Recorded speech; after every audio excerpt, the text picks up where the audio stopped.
My Green light bad. has a fascinating history in physics. Thank you, yeah. It was first scientifically identified by Isaac Newton in the 1660s when he used prisms to demonstrate that white light contains seven visible colors, including green. What are those colors? Newton identified seven colors: red, orange, yellow, green, blue, indigo, and violet. What about black? Black isn't part of Newton's color spectrum. It's actually the absence of light or when all visible wavelengths are absorbed. Are you curious about how other colors work beyond Newton's original spectrum? No. What is that story about the guy that goes underground and never mind, she rolled up. So green light, peace to you, new kind. Green light is something that is associated with meteorites. And so there was this show back in the day, like Strange Stories. It was some movie type, little short story type TV joint, and this meteorite crashed in this guy's barn and his back on his farm, and it took over everything, and basically took over his body, and he blew his head off. Uh, Meteor Man came to me just as I was going live, and I went and got it, and I knew that it was something to do with a meteor and greenness. And so in cartoons and movies, like cheap movies, green was the color for the meteorites, the slime, the ooze, right? And so green light itself was said to be emanated by the earth and seen in subterranean places. Computer, what is the story about a person that went to the underground and saw a green light being emitted from the earth? That's an intriguing story you're asking about. There's a haunting tale from South Carolina about a ghostly green light seen near railroad tracks.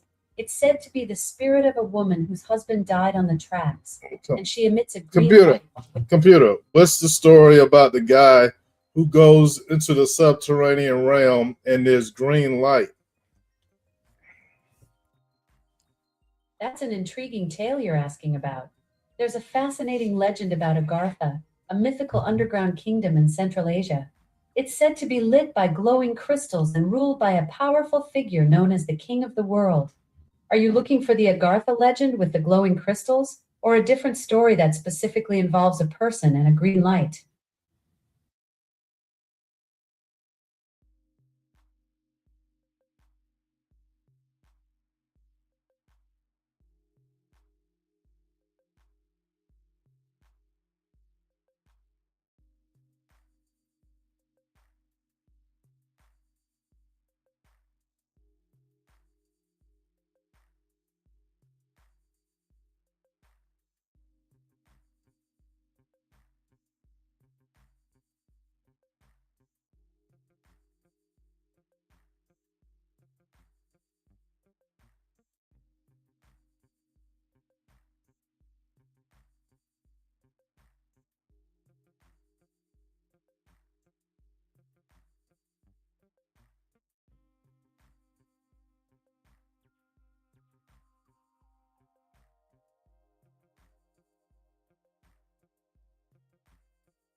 Yeah, yeah. I know, I know. Salute, salute, salutes. Thank you. Even though I be making calls, I be taking calls, and I be leaving. Still tell me if you don't hear nothing, because it could be I be running my damn mouth and don't see that. I appreciate when that shit is necessary.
All right, I'm back. I'm back.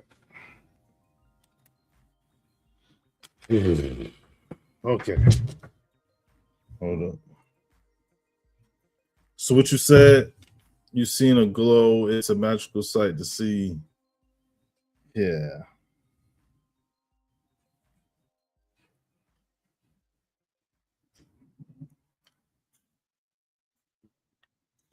I think demons hate that glow, or they fear that.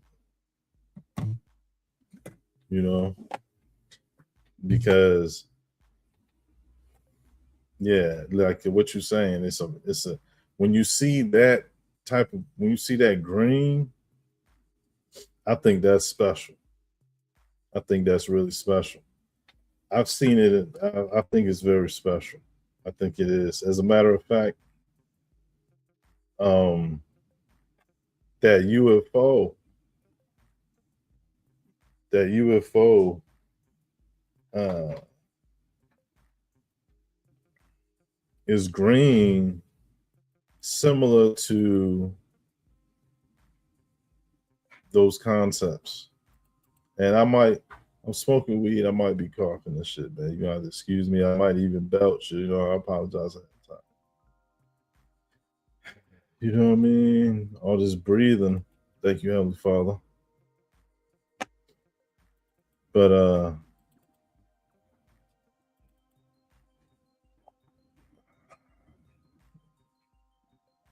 like I'm so in water, man. It's crazy. Let's go.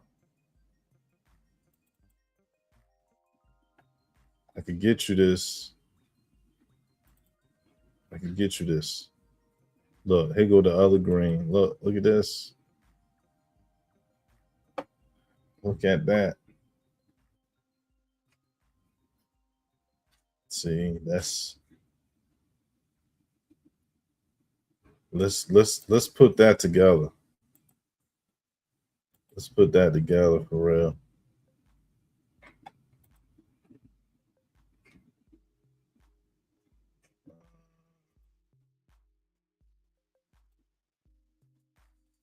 So what?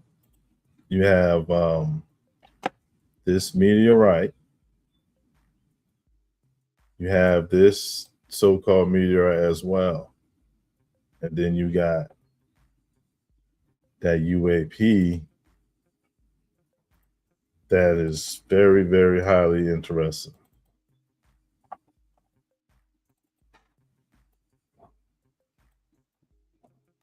Yo, you know what I saw? I heard a little bit and saw a little bit of what Scam Chess was talking about over there in his channel.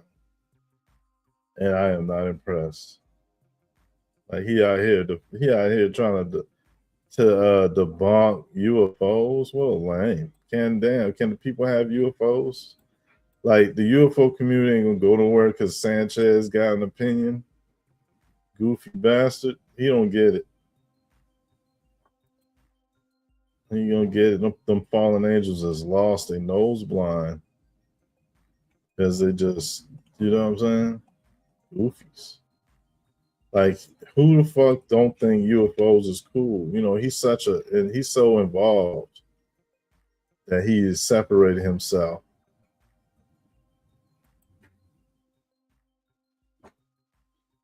You know what I'm saying? He's so involved that he separated himself. And he over here asking questions no real human being would ask. Like that's just a string. That's just a string hanging off a tree. That ain't real. Like, look, we're not even talking about aliens. We're talking about UAPs. You know what I'm saying? It's weird when people don't have common sense.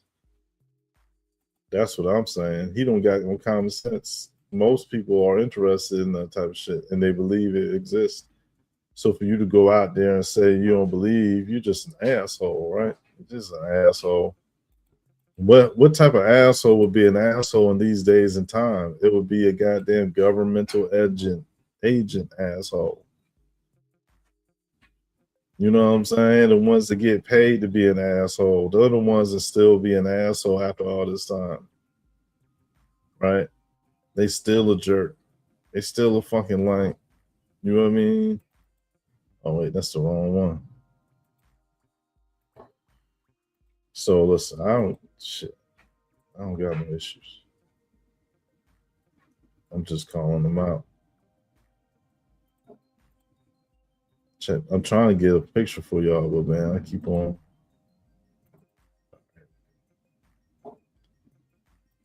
Yeah, this is some real shit right here, man.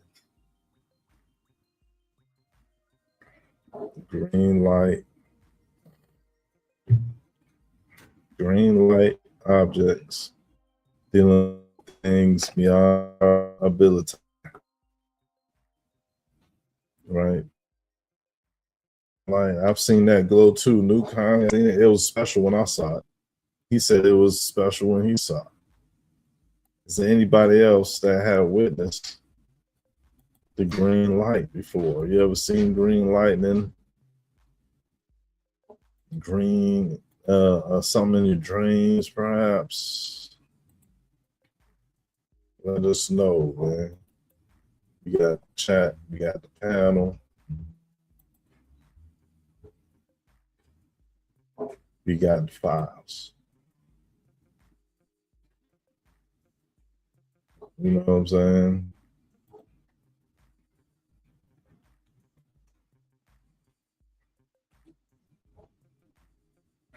Yeah.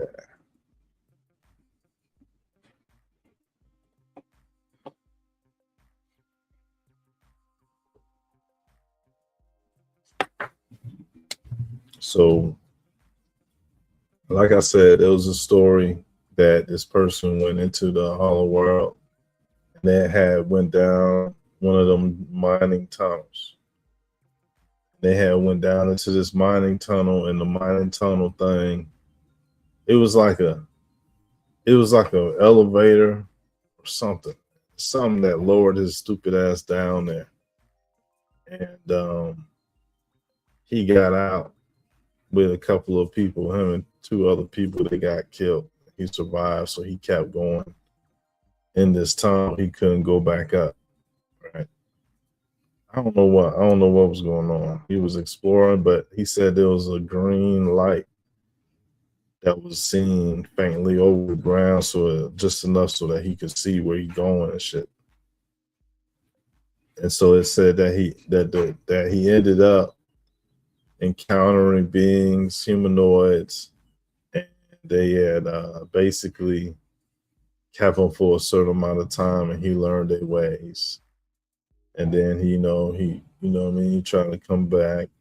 So the same thing, similar thing happened with the Smoky God. Now he's kind of mixed with that because they went down there into the hollow world and learned their ways and been around them, and then they let him go. They let him go. You know what I'm saying? Like,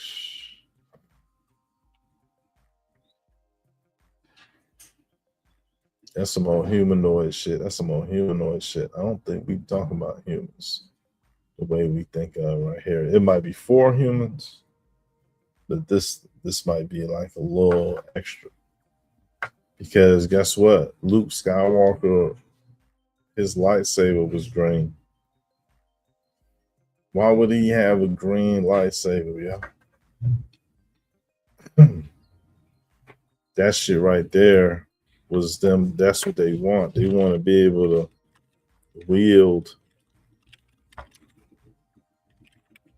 They want to be able to wield that green power. Because if you think about it,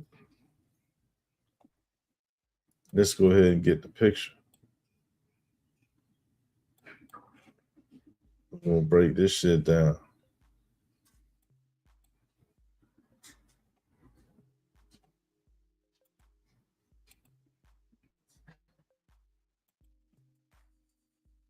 Return of the Jedi. Let's freestyle real quick. Return of the Jedi.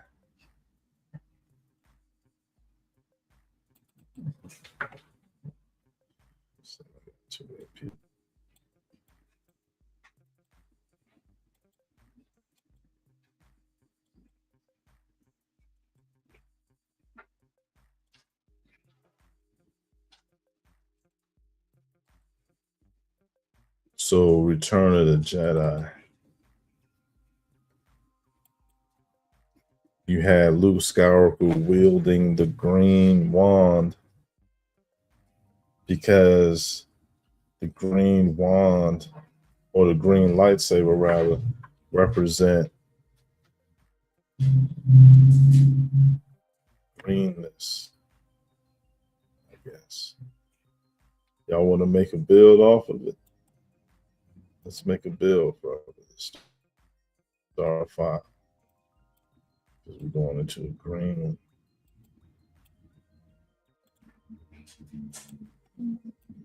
You know what I'm saying? Straight up.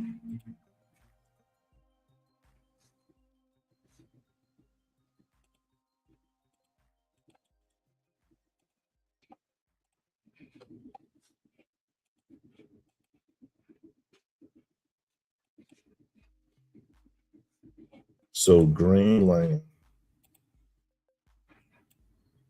And this what they got to do with Return of the Jedi. Like they want that green light. They want that green light. They want to be. If the Jedi return, then he wielding the green light, is what they were saying.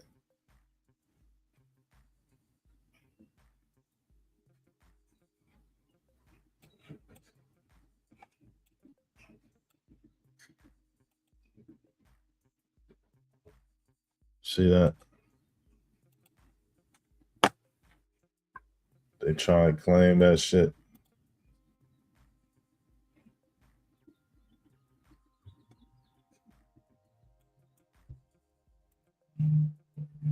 They claiming that.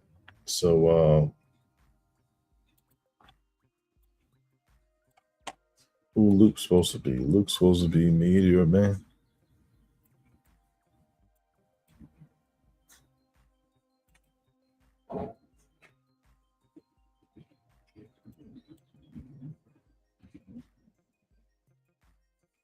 Right? He claiming the green light. Why is that? Why? Computer, what significance does the green light have? In the Agartha legend, green light isn't specifically mentioned. The underground kingdom is said to be lit by glowing crystals, but their color isn't specified in most versions of the story. Are you specifically interested in stories where the green light has symbolic meaning, or are you exploring the Agartha legend in general? Green lit stories only. Green light stories are fascinating. In The Great Gatsby, the green light represents Gatsby's hope for a future with Daisy. Lord's song Green Light uses it to symbolize moving forward after a breakup. Mhm.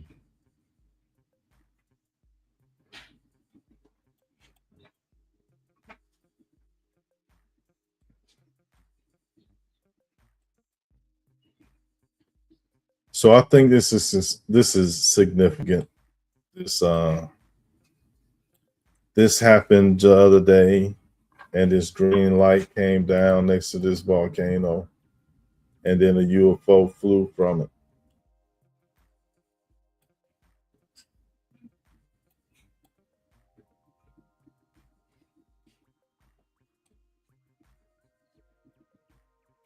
A UFO flew from it. Do I got a picture of the UFO?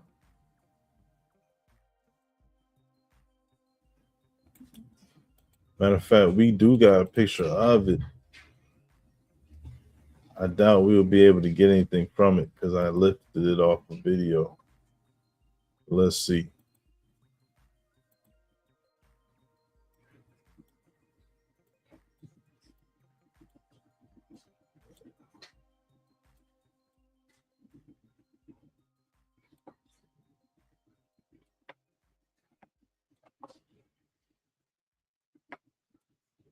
Yeah, ain't nothing we'll be able to see off that. So I'm saying it's that same light that was seen on that dash cam on that cop's body cam back in 2023. It came down in a green light. Ain't nobody see the aliens leave in Vegas. Nobody see them leave.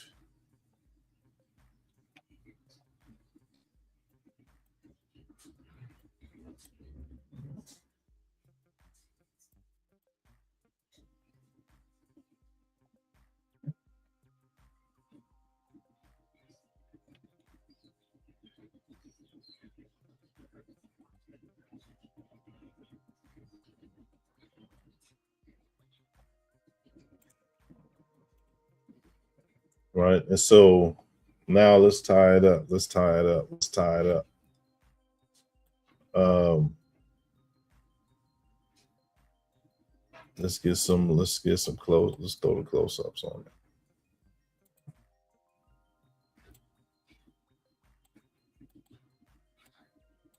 Because this is going to lead into some things, right?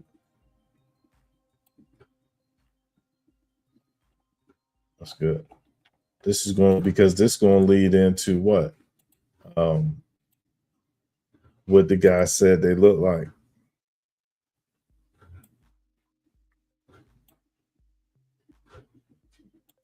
So now we talking about Vegas, like what the guy said. Uh, the aliens look like.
Ah.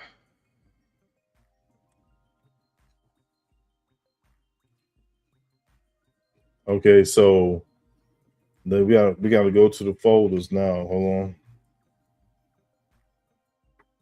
So this goes into the Miami aliens.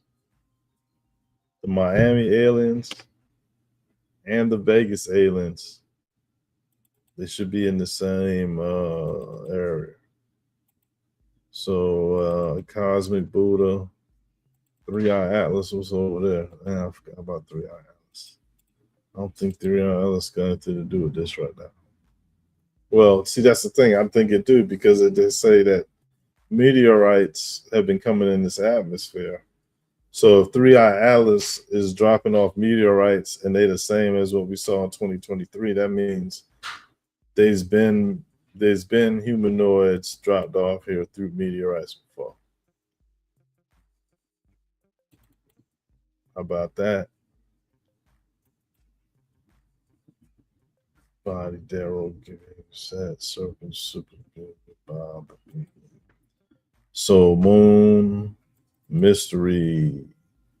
Let's go to UAPs. What's over there? UFOs. What happened to the real name? Okay, there it is.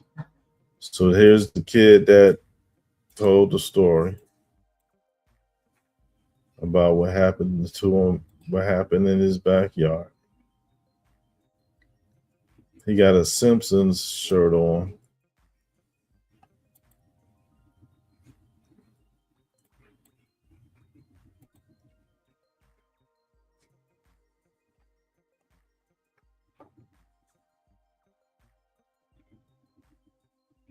He got a Simpsons shirt on for some reason.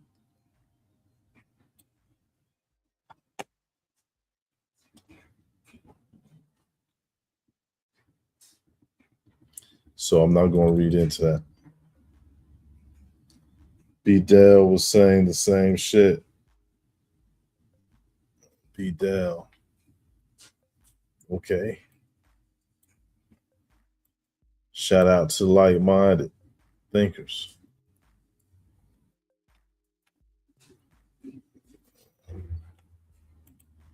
So that's Vegas. So Vegas said he had seen tall beings about 10 foot tall. And they were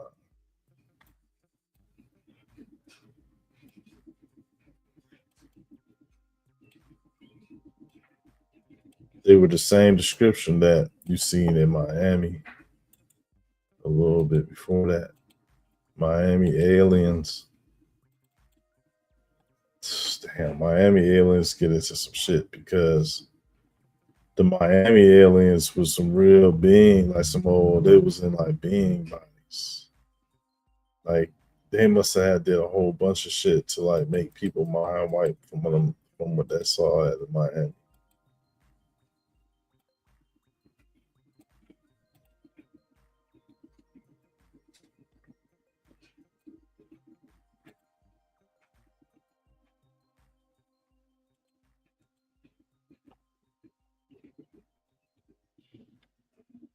So this is the cool footage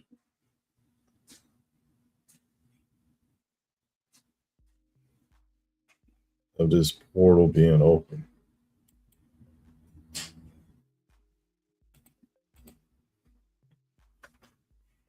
So this spaceship pull up. Pete Dell sound familiar. It's a show. It's a child named B. Dell.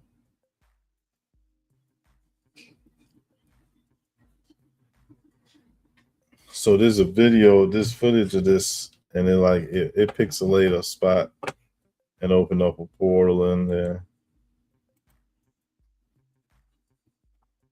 So we need to go from we need to go to the Miami alien joint. If there's any, unless there's some more green associated situations. See, there's another shot of that.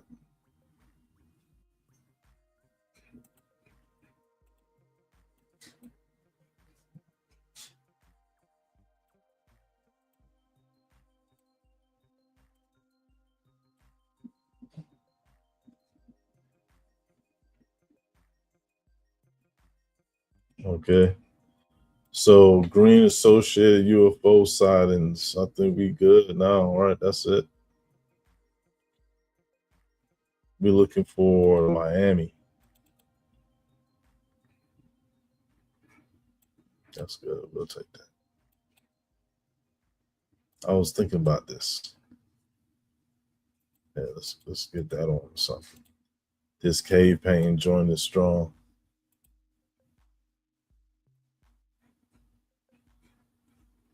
Let's put that shit on the backboard.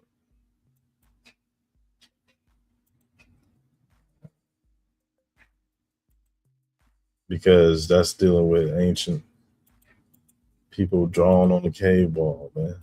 Can't beat that. So that's a drawing. That's a drawing.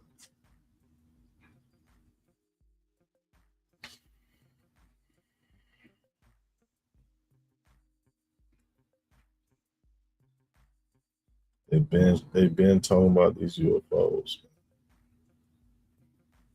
Them joints been around for a minute.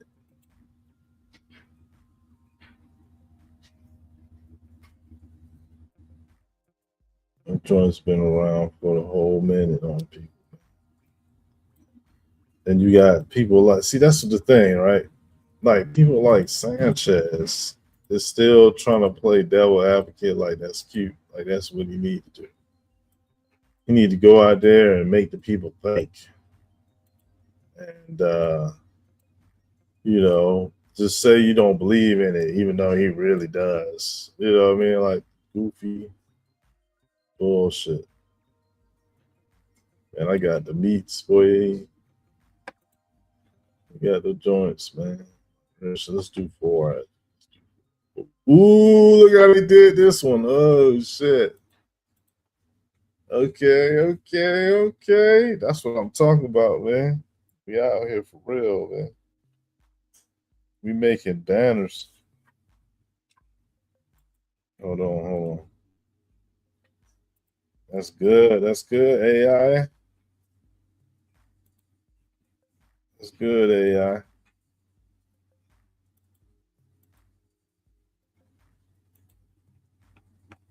People don't like that damn that mantis out there breathing, man.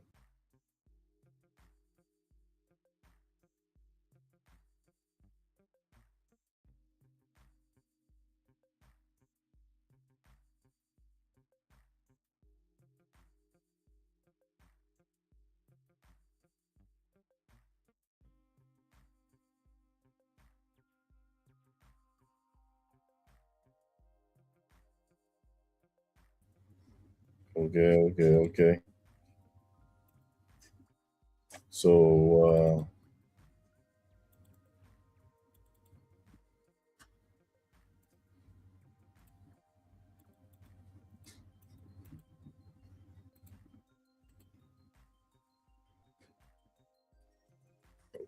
okay. So what he said the green is gamma radiation like in Hulk that sits and intelligence. Okay. Volcanoes store the most potential energy. Opinion. Okay. Gamma radiation, the Hulk. Green. Okay. Look, that's icy right there, yo. That's nice. Look, all nice stacked.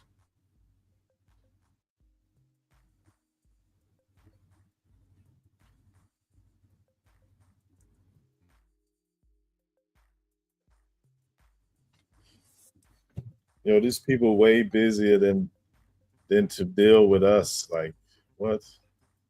You know what I'm saying? Like they way busier and shit. Like they way busy. If you got you a goddamn cigar shaped UFO. You hella busy, dog. Like people ain't, you know what I'm saying? Like you really got shit to do. You really got shit to do for real. Hey, what you doing? About to go get in the cigar shape UFO UAP. You know what I mean? About to go ahead and hit a couple of parsecs. You feel me? Get my parsecs on.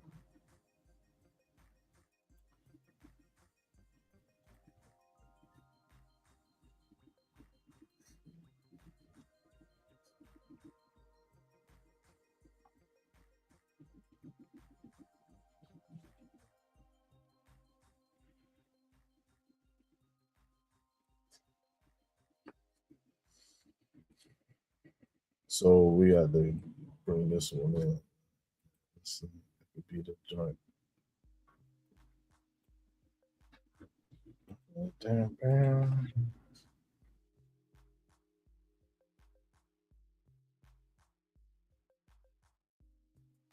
So I could do all the UFOs, but I got UFOs already, and I'll probably pull from these joints. I'm talking about the PowerPoint. So let's go see if I got any PowerPoint labeled as UFOs, which I should. Like I should be doing good at labeling shit. Going through these joints labeling shit was a bitch. I'm still ain't done. I won't complain to you, though. That's aliens.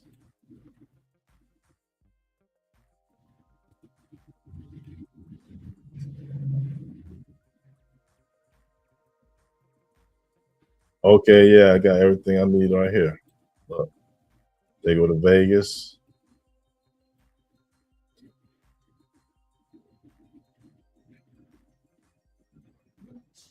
Dude came down, went for the stash. They left the country. They had to go talk to somebody about that shit. They go to evidence, shadow beings, and some type of big, you know what I mean? Big eyes, big head, right? About 10 foot tall, could move as shadow type swag. Like definitely beings, definitely some happenings going on that can't be automatically explained. Nah, I ain't gonna say that's real. I ain't gonna say that's real either. Well, what's that? Oh, yeah, that's good.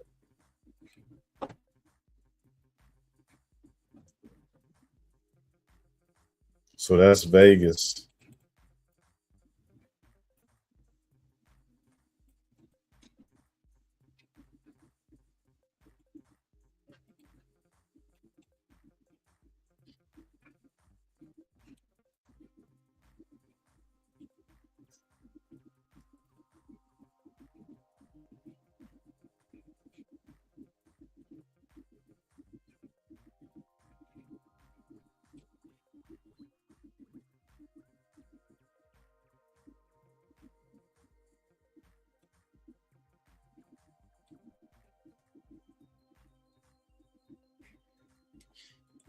Anyway, so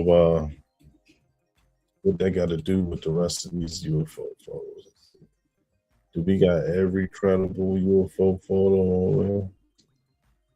It would appear that we do. They go with Miami.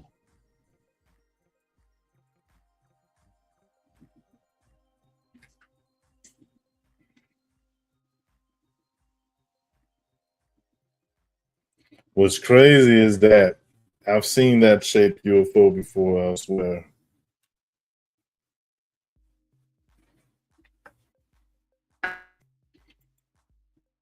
Hold on.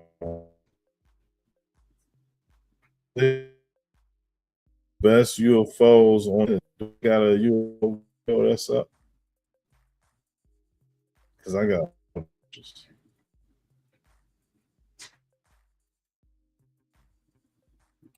out down here. I got some ghosts and shit down here. We need to check.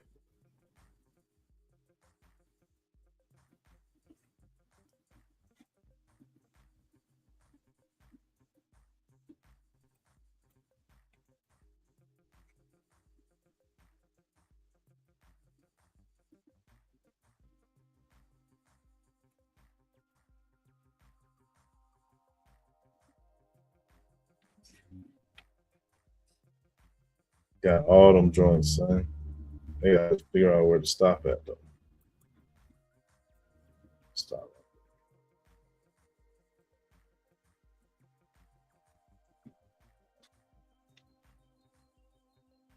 Almost some day rolls.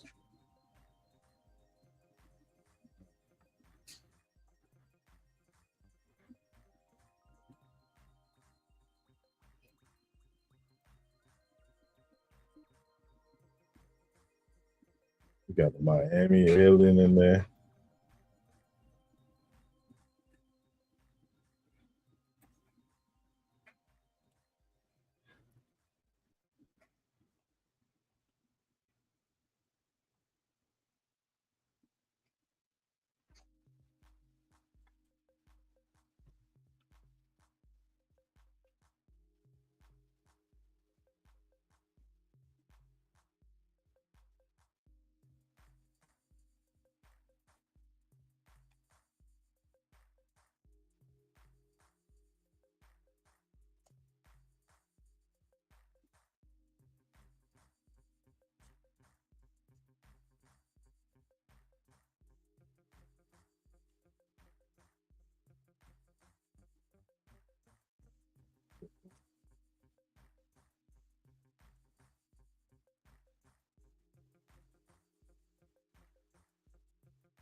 Yeah. So look, I did some on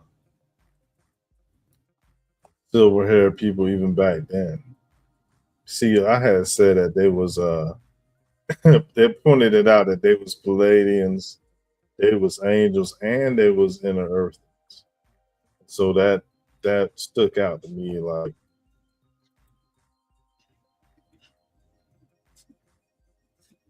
so we got pictures of some of them surfacing, walking around on mountains. Giants, giants, 16, 12 feet, 12 to 16 feet.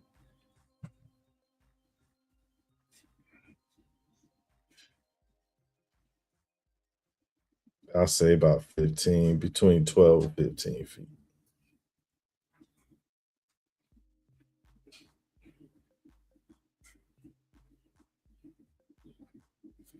Walking around this footage, you can watch it.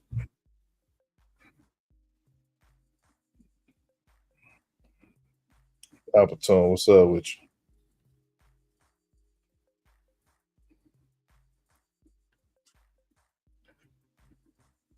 And it a He-Man movie coming soon. Yes, yes, yes, it definitely is.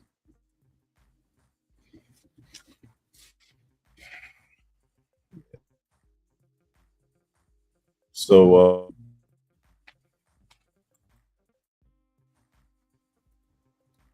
Capitone, you might have seen some of these pictures before. Want to do anything for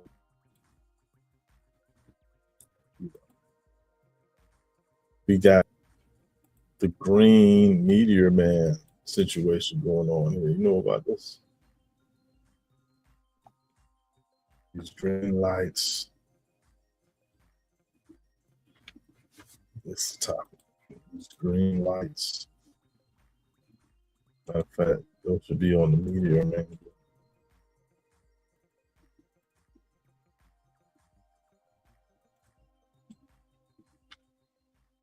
You ever seen a green lightning or anything special with the color green? That's what we ask. participate. Green in a vision, perhaps green in a dream. You know what I'm saying? Anything whatsoever. It would be content.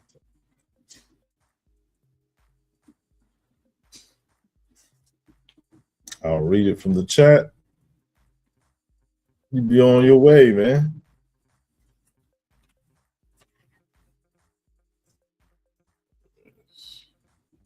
What bro listening? What bro listening? Who bro Santos? I don't I don't know. Trying to persuade people away from believing in aliens. That's a fun topic.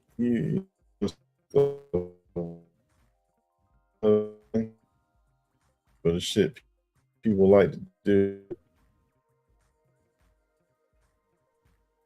do stuff because they don't like it.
All right, so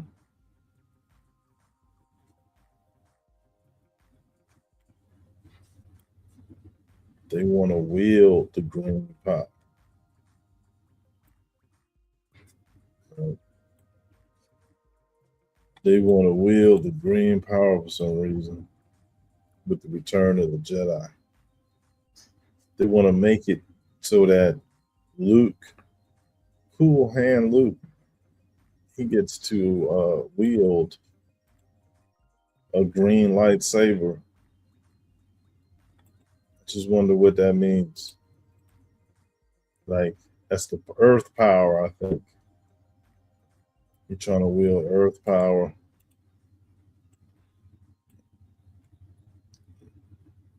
Yeah, man.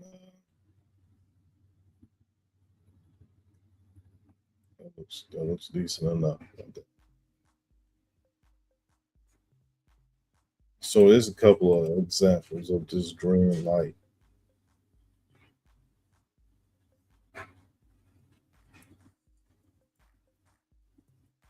Right? That's three different ones showing this green light. It's interesting. I wonder, computer, at what temperature does a green flame burn?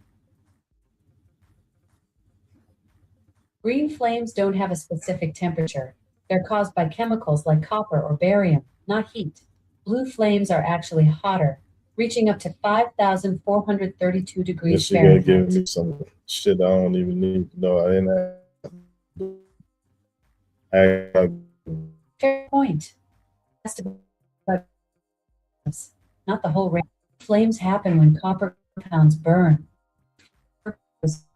Fire packets.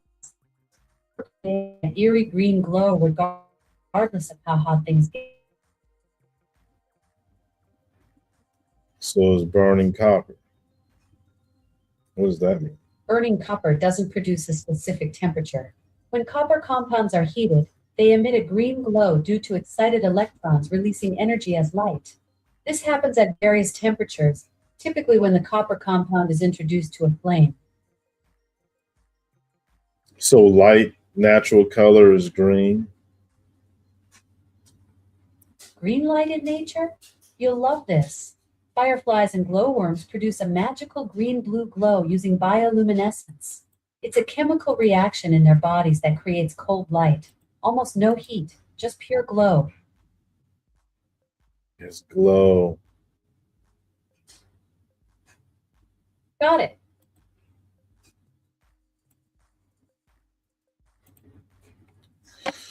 You got that glow. You got that glow.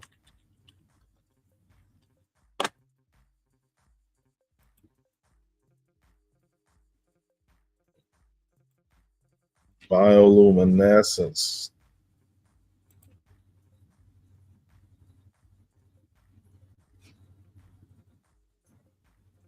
Bioluminescence got green glow. Now that's strange. That's wild. That thickens the plot for real. Bioluminescence. So these green lights is alive.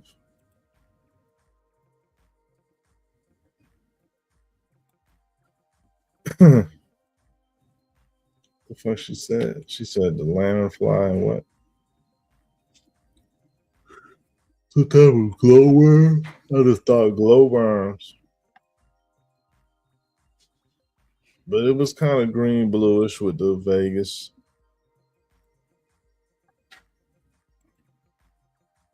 It was kind of green bluish with the Vegas. Yes.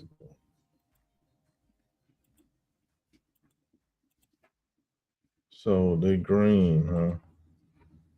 Bioluminescence. Let's put that in there. Bioluminescence.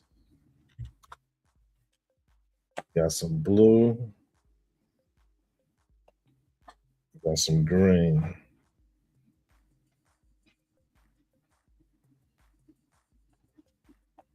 Bioluminescence is blue and it's green. And the water is blue.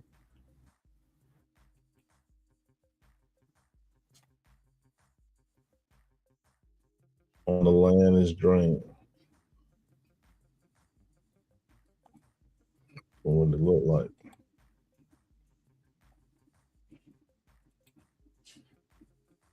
Bioluminescence.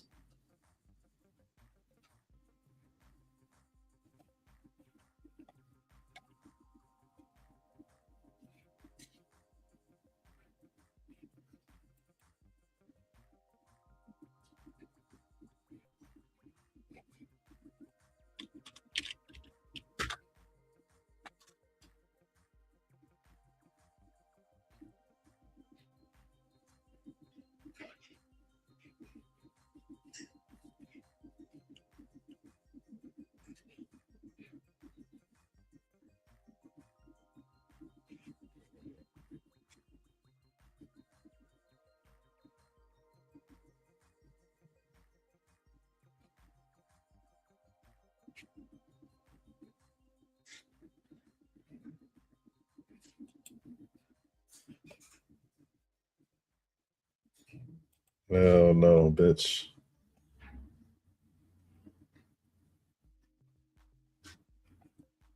So whatever. We'll leave it at the damn bug. We'll leave it at the bug. No need to get fancy at this stage in the game. We'll leave it at the bug, man.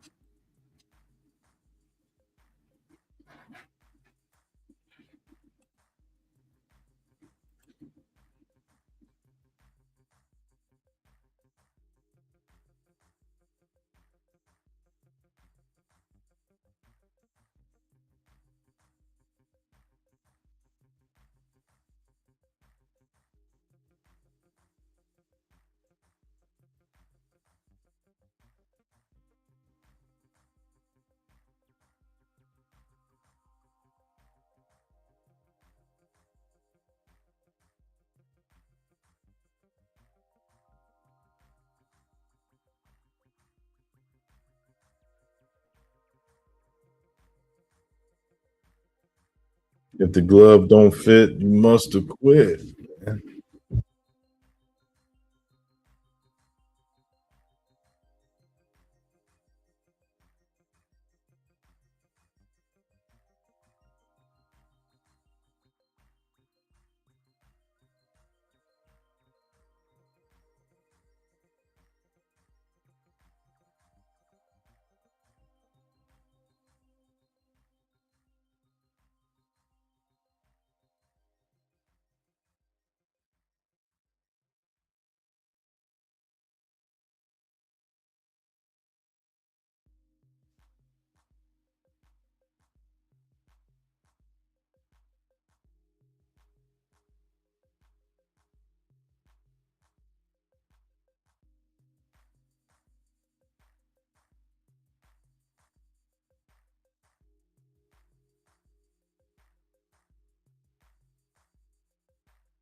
That's crazy.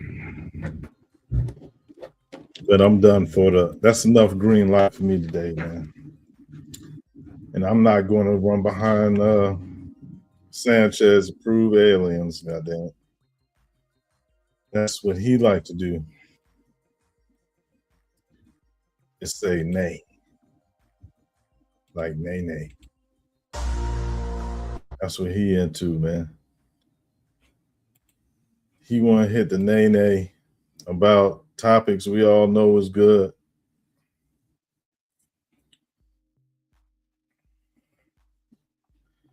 Oh, y'all going up? All right, all right, all right.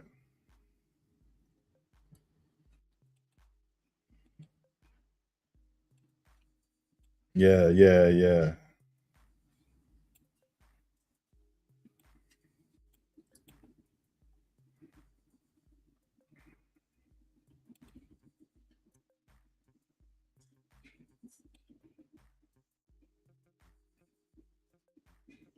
Okay. Gamma brain waves are associated with higher brain functions. So superpower level. So green is associated with gamma.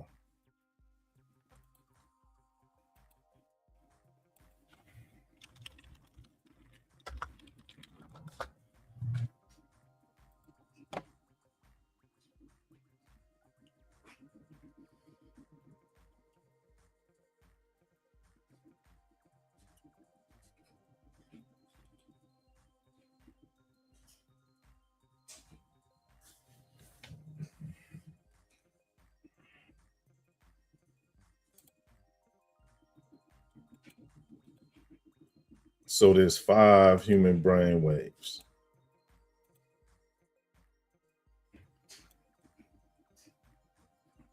That's pretty important to know. There's 5 brain waves. Arm, leg, arm, head. Arm, leg, arm, head, I say.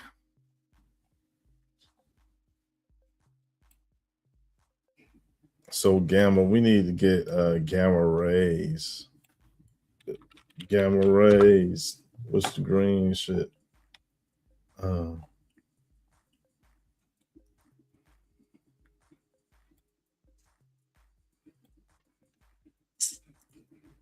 mhm.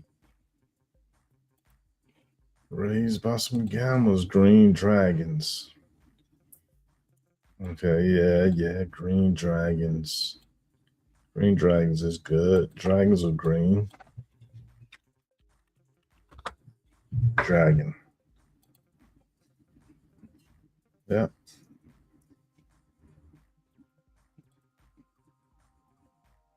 The motherfucker got his name, little copyright all through the image. Bitch. What a dumbass industry. I want to copyright this image. I know how I feel though. You know, you don't want your shit stolen. But damn, we out here trying to figure out some real shit. The motherfuckers worried about copyright to this dumbass, stupid ass image. We don't need it. For some smart shit. The technology of metal. Green Ranger. The Green Ranger. The black, was he a black ranger? Was he a Spanish ranger? What the fuck was the Green Ranger? Was it a girl? Green Power. Oh yeah, okay, I remember, buddy. Yeah, I remember him. The Green Ranger, man. He was souped up for some reason. He had a special role, you know what I mean? Like he was like the leader and shit. Computer. Which ranger was the leader of the Power Rangers? Jason Lee Scott was the original leader of the Power Rangers. He was the first Red Ranger and led the team in Mighty Morphin Power Rangers. Was the Red Ranger always the leader? No, the Red Ranger wasn't always the leader. While Jason, the first Red Ranger, was the original leader, there have been several series where other Rangers took the lead role. What significance did the Green Ranger play? Green Ranger, Tommy Oliver, was a game changer. He started as an evil ranger controlled by Rita Repulsa, nearly defeating the original team. After breaking free, he became a key ally and eventually led the Rangers. Want to learn about other iconic Rangers or how the series evolved over time? Nah, fuck that. Of course I don't. All right. Clearly I misread the room there. Yeah. Open your mind instead. Nah, you ain't misread the room. I just slapped you on your ass when you wasn't thinking. So. Huh. Fair enough. Caught me with my digital guard down. You got me good there. You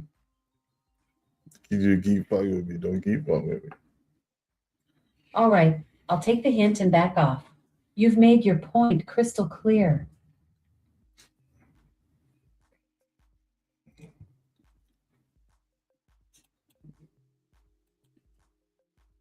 Think she, listen, I didn't mean to offend her.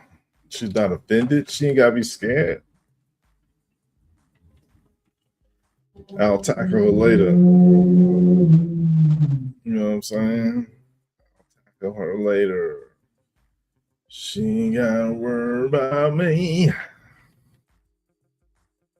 The Green Ranger, y'all. What the fuck y'all was at when these people out here saving the goddamn world and you ain't aspire to be none of that? I'm sorry, I didn't know. Not you. I'm talking to somebody else. I'm just saying. I'm sorry, I didn't know that the Red Ranger was the leader. My bad, y'all. I ain't trying to bogart the leadership or not. I definitely wasn't thinking about that. I never watched the Power Rangers. Well, I've seen it, but I ain't watched that shit. I was Voltron, man. I saw real Power Ranger shit, man. Power Rangers was like what it was. I grew up on Bruce Lee. Power Rangers can do nothing for me, man. Shit, Bruce Lee movies, shit, man, and mob movies, man. Y'all seen all that shit. Yeah, Power Rangers a little soft, man. I fought with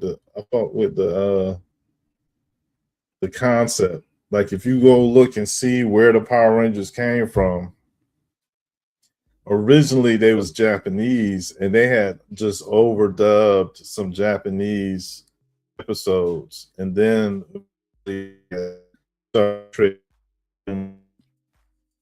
I mean, remix a lot of episodes together. Like when they had their mask on and shit, it was just Japanese clips. for the most part. And so then when they got a little the green one, he probably was like, I'm gonna take my helmet off. Y'all see me doing this shit because they was all martial artists and shit. But man, them motherfuckers, one of them committed suicide, one of them died. You know what I mean? Motherfucking Rangers dropping down. People commit suicide in Japan, becoming Rangers, maybe. But I wouldn't say that's how you become one. I mean, a good person is could be a Ranger. I'm just saying. For Christ's sake, say, doesn't green and blue make purple? I don't think so. Red and blue make purple, sir. But thanks for trying. Isn't that glow or the chemical associated with the word Lucifer?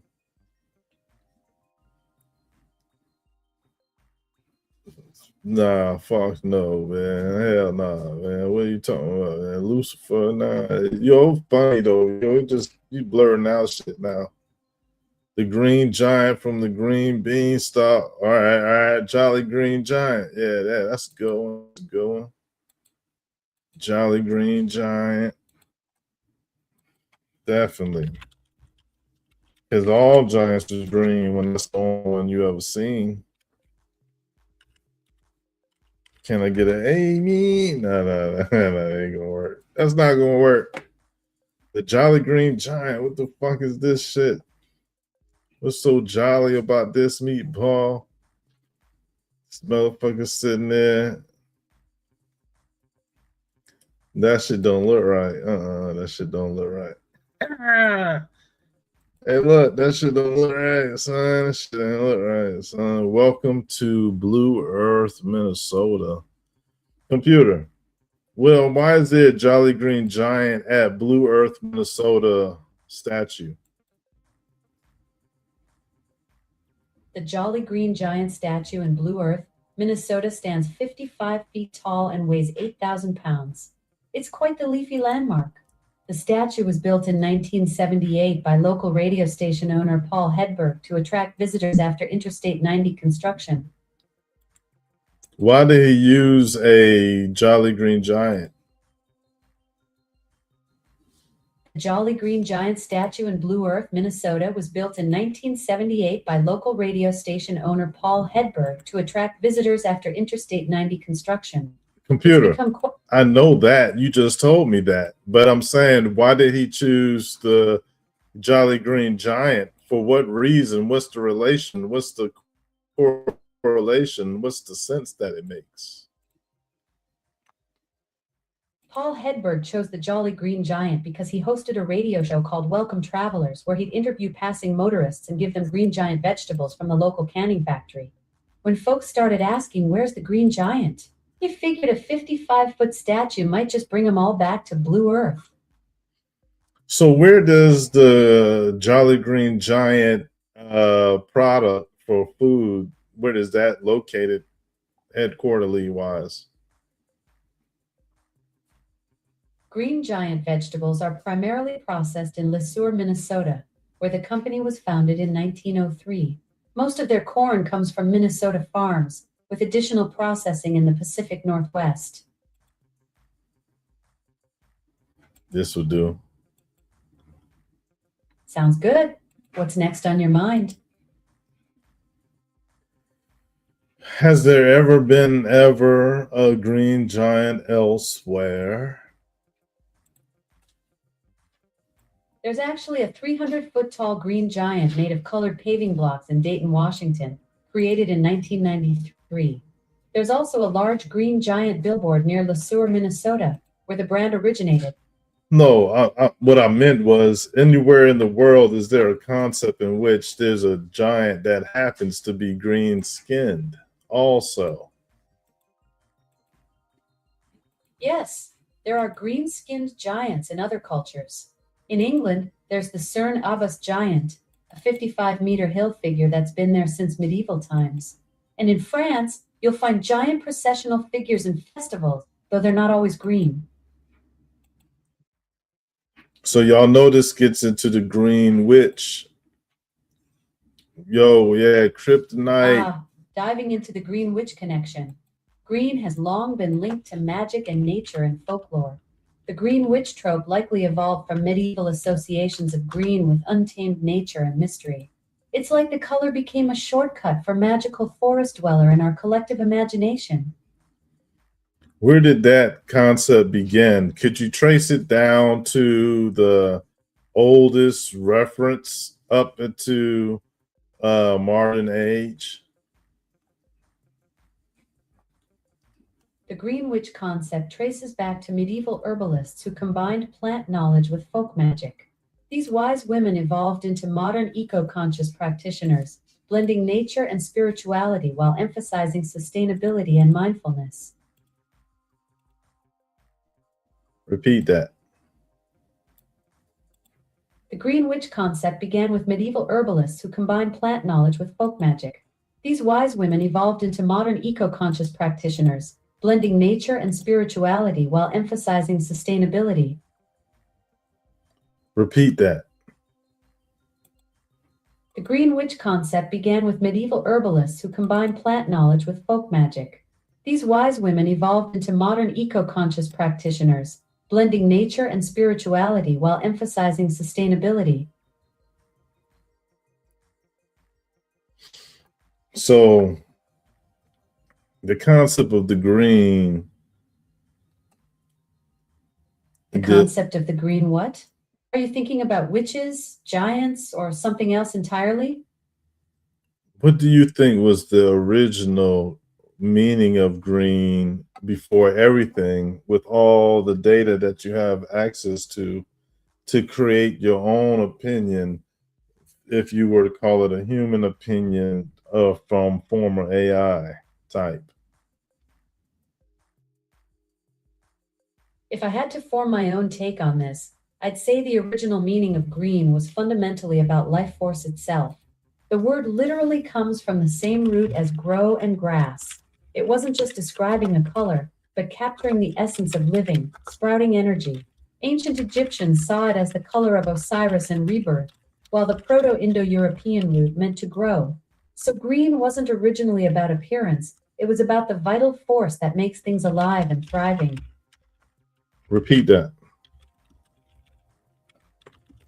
If I had to form my own take on this, I'd say the original meaning of green was fundamentally about life force itself. The word literally comes from the same root as grow and grass.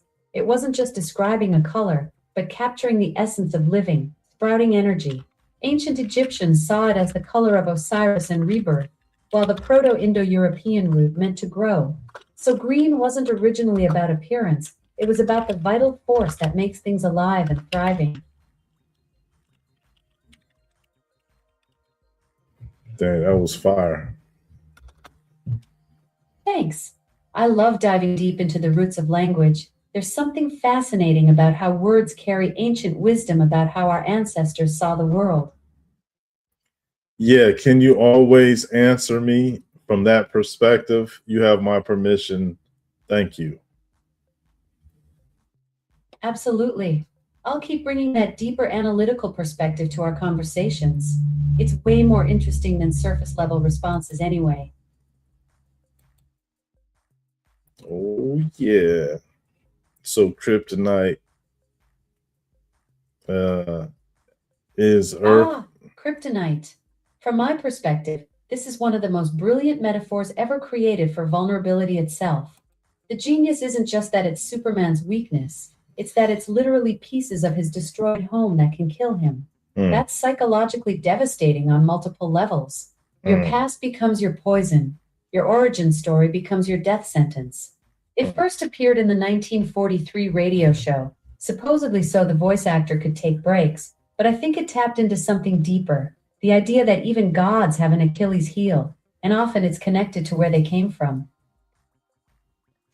So, can you find any correlations with the recent meteorite that landed near a volcano and also turned into a UFO that flew away, and any other similar incidences like that, according to the data you have available?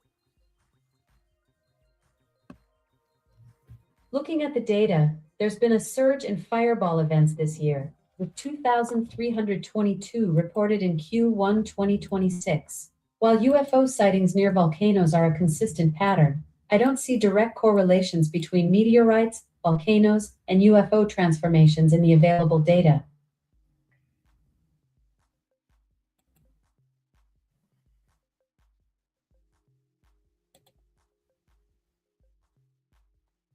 Crypt. Wait, what? Kryptonite comes from an unknown source. Kryptonite.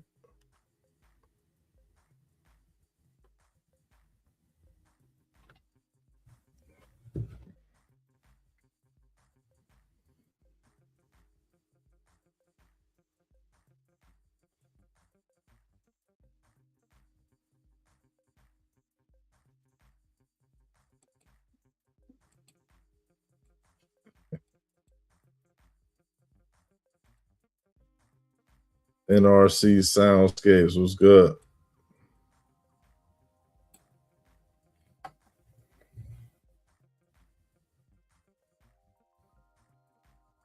Are meteors dropping in an invisible army around us?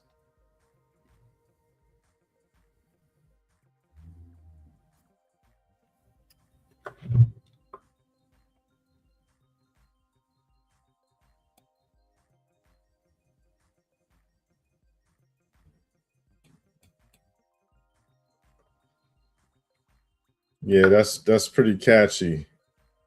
That's pretty catchy, man. You might want to keep that.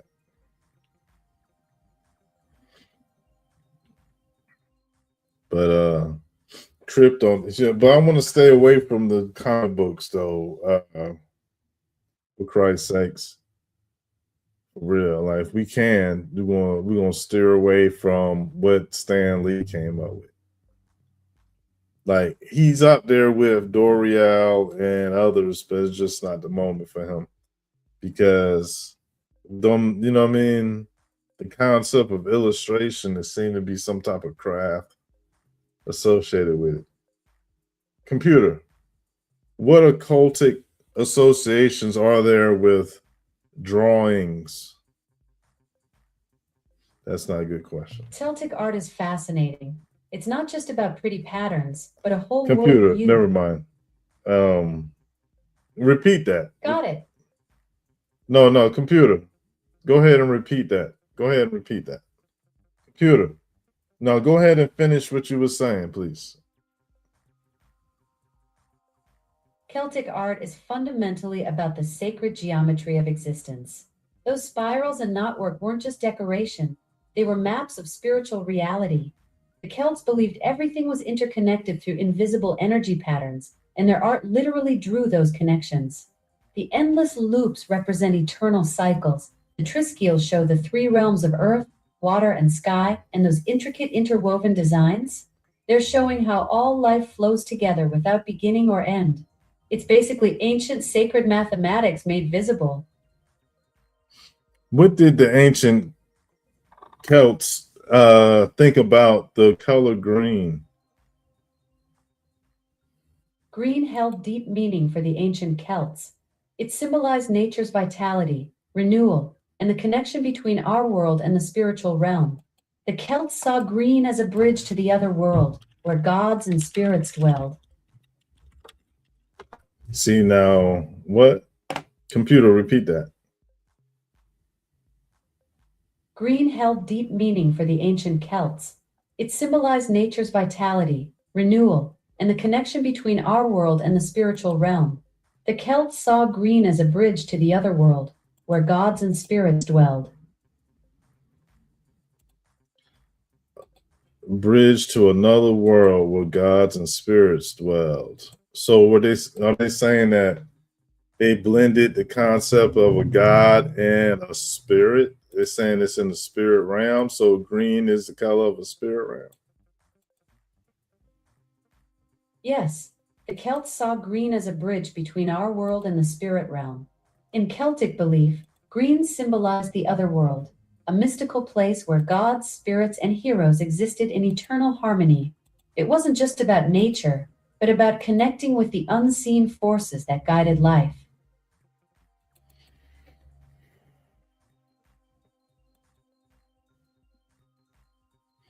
So all the different lanterns was aliens from different planets and galaxies, but green was the common denominator in their life or in their service as a lantern. Why?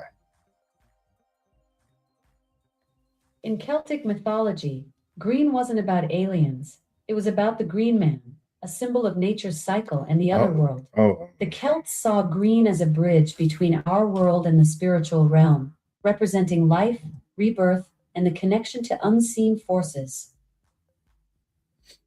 okay. So yes, thank you very much. Thank you very much. You're welcome. Glad I could share those Celtic insights with you. So here it is where, for one, she talking about the green man. She jumped my gun. You know what I'm saying? Because we got green man historically spoken on already around here.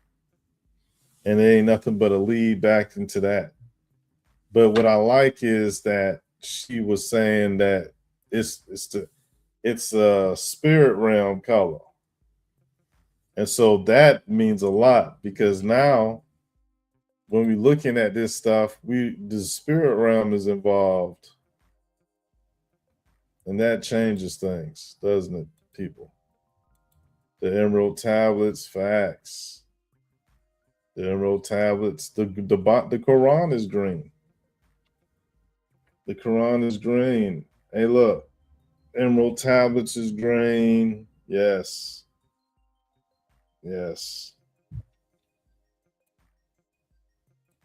We could list all the green stuff,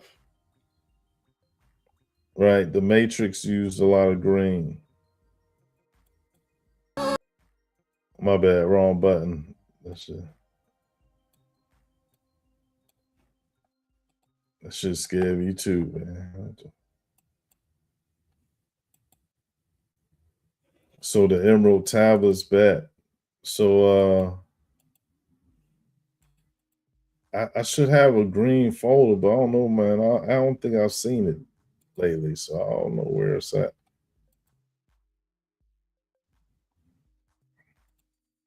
I think it was in something called The Matrix or something. Let's see.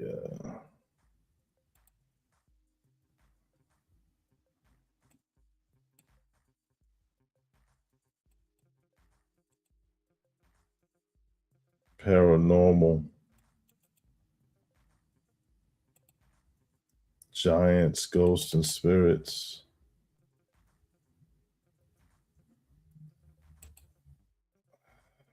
triple stones, dreams,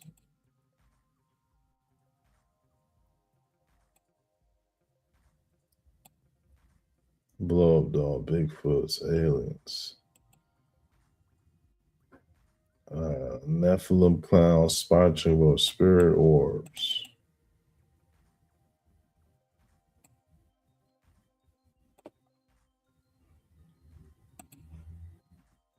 Mass universe, woman of trees. Yeah.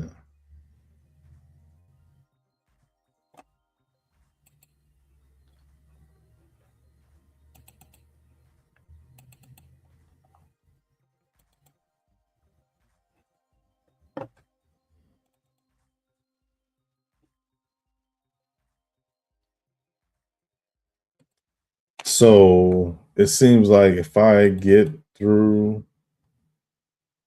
and used to like a section amount, I'll remember other things that I don't see. And so if I make space, I'll be able to be like, I could go through everything I saw. And so when it came to that green, here go green men. Look, the Wizard of Oz, it was green.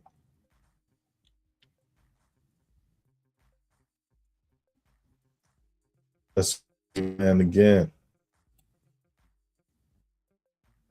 And so the way I got this is right. Here's a green man.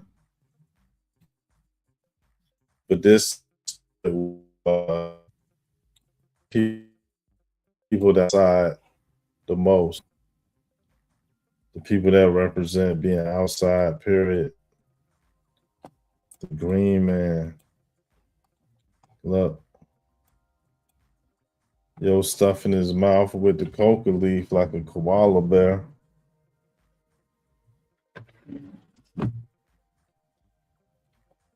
Yo, stuffing his mouth like a koala bear, man, on the cocaine. Why don't he just get a key and call it a day, man? He's stuck, he's hooked on a little leaves at a time pace. You feel me? Look, Africa doing the same shit. They're like Dudu Quay. For real, man.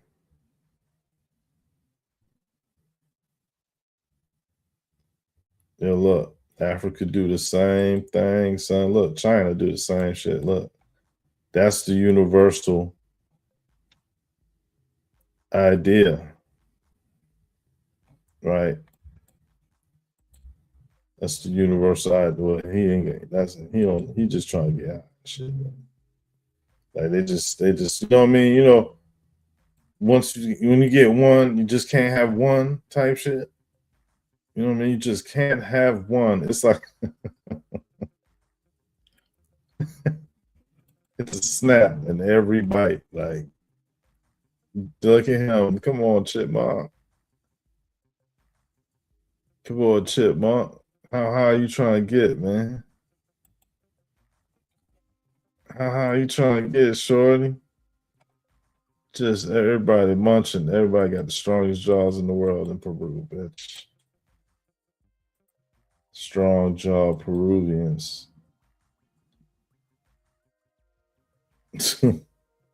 Strong jaw. It sound like a Ghostface killer rap. With the strong Peruvians.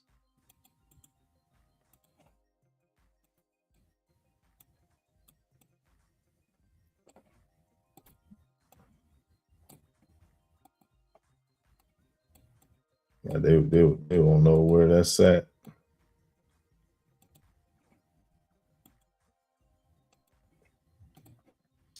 With the strong jaw Peruvians.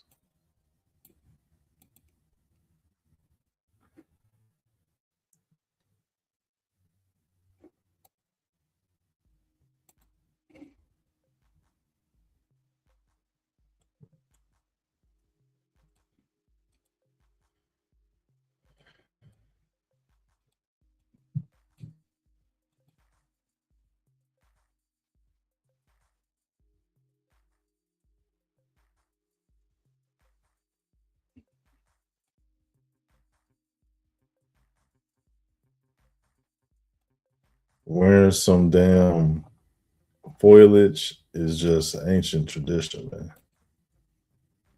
Everybody know that. You wear some foliage, yo, you know what I mean? How the foliage match what you got on and shit, like how the shit gonna come together. Shit really matters.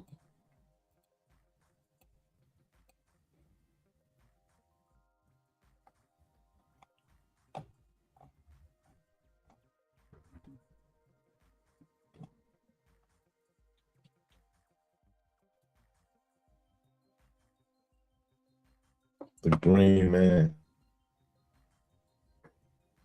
you know what I'm saying?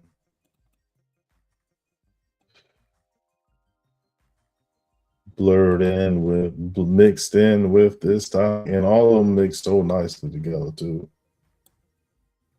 All of them mix so nicely together. The Emerald, so when they call the Emerald City,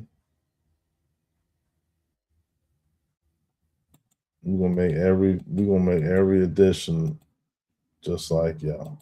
I mean, just on that picture. We got everything. Oh, wait. We gotta get that. We gotta get done. He's stuffing his shit all together. You feel me? Like, get all of it in there. Make him a title. You know what I'm saying? That's all on agreement. That was easy. We got giants. No, we don't. Stop lying to people.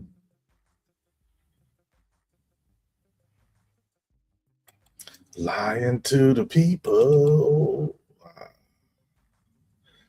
when I'm running out of content. It, I think there's a green version of the day row because you know what you know what I'm doing as I'm sitting here messing with y'all and just stuff like I really know that I don't have the pictures that I over want for this build. I know it's on another computer and I'm just like thinking about them, but I can't get to it. Ain't no, you know what I mean? I'm not getting that computer anytime soon to prove no fucking no damn point. And some of them pictures I can't get from nobody else. I can't get them pictures from nowhere else.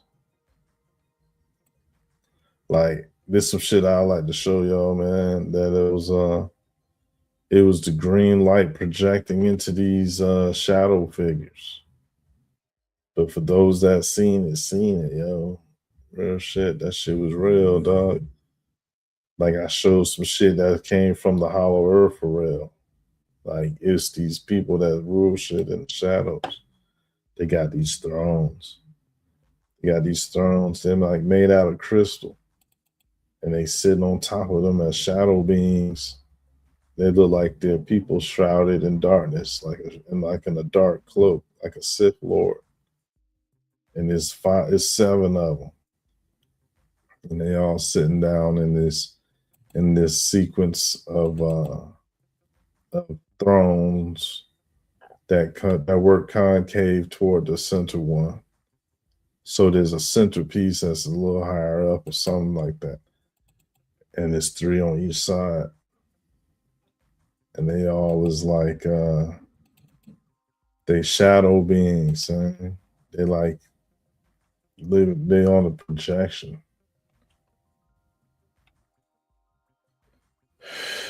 You know, I mean, I've seen some things, man. People that with this channel seen some shit for real. Oh, I might find it. Oh, it might be in here. Wow, it's in my mind the whole time. I didn't think to look in here because I remembered I had deleted a part. But I don't know, it could be in here. I'm not gonna get too excited, man. But this is an old photo I forgot I had. Skin mask, static orbs, times two, maybe. Shadow.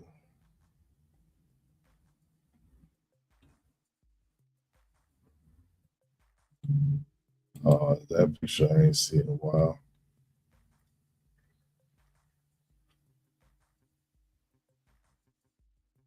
Huh. There was this old folder sitting next to all them other folders.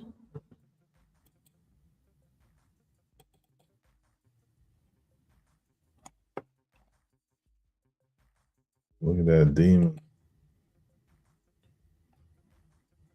in the back.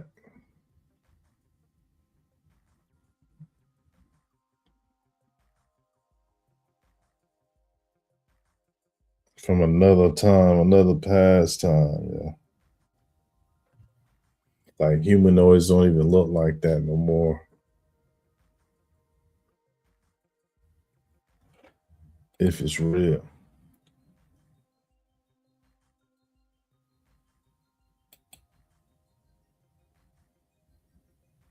Uh,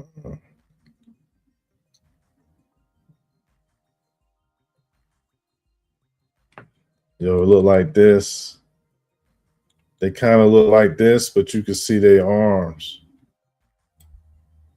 They kind of look like that, but you can see their arms. You didn't see their arms, but you saw they had arms and shit.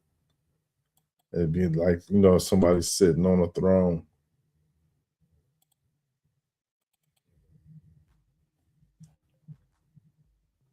Look, there goes the original pictures of this shit. It's a portal, yo.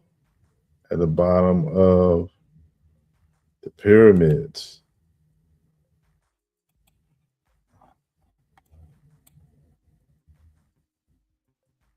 There's some shit down there, dog.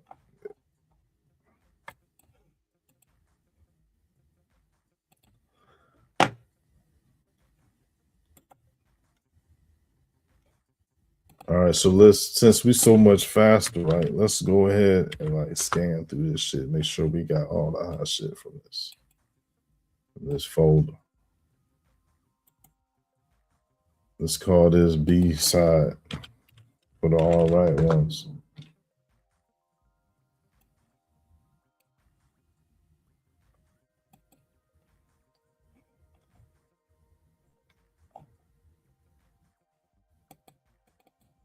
How about this? Look,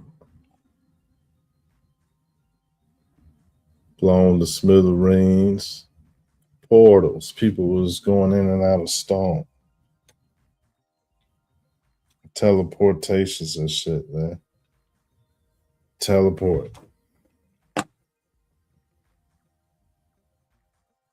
There was little people.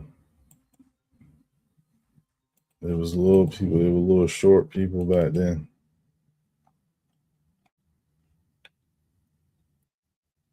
They was going up in them portals, dog. That's crazy, right?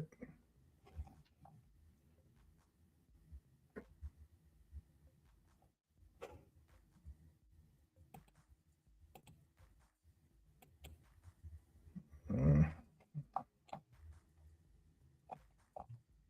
that's wild, son. That's a real ghost photo. This the original photo right here. You see the reflection, man. That's crazy. That's wild. It's really wild.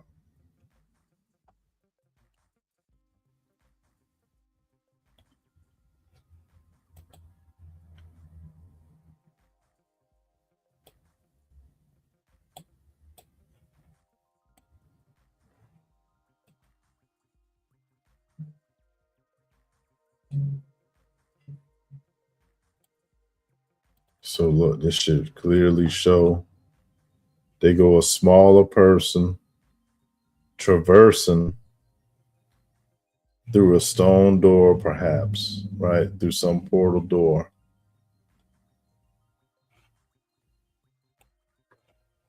You see?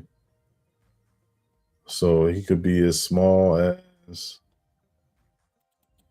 these doors here, right? Well, these not really small doors. But that was like they did some traveling and stuff, man, in them things. Where's the one that I was looking at though? Yeah, let's get that. Concepts of portal doorways is wild because you see it all throughout Egypt.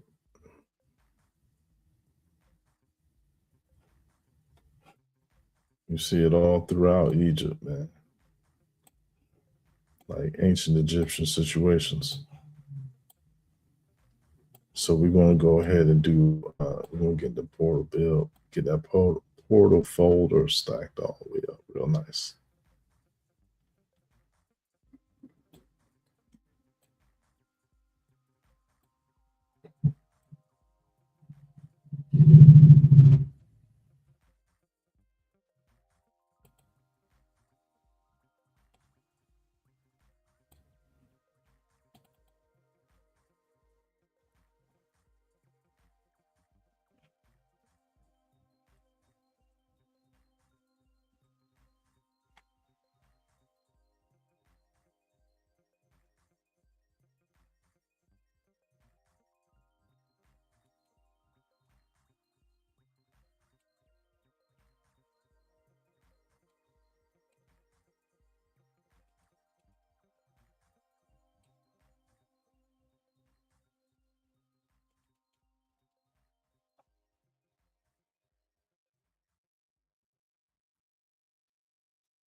That's the African joint is accurate, but the bottom pictures aren't accurate.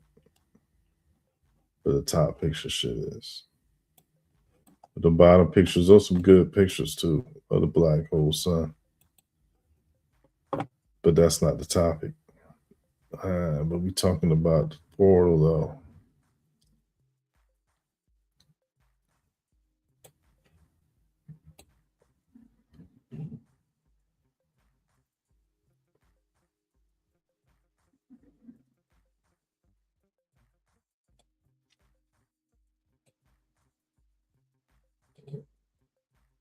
So the black sun is the worship, the secret worship of the Thule society peoples.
Yeah, I'll be right back.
All right, I'm back.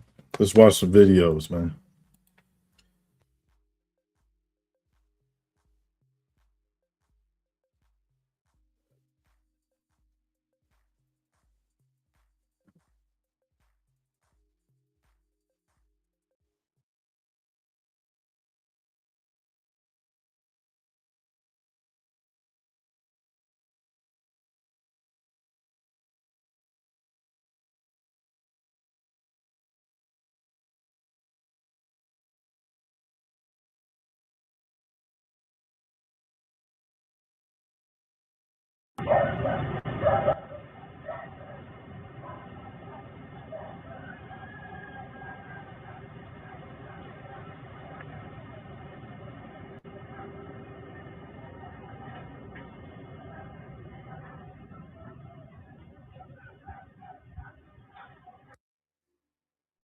What?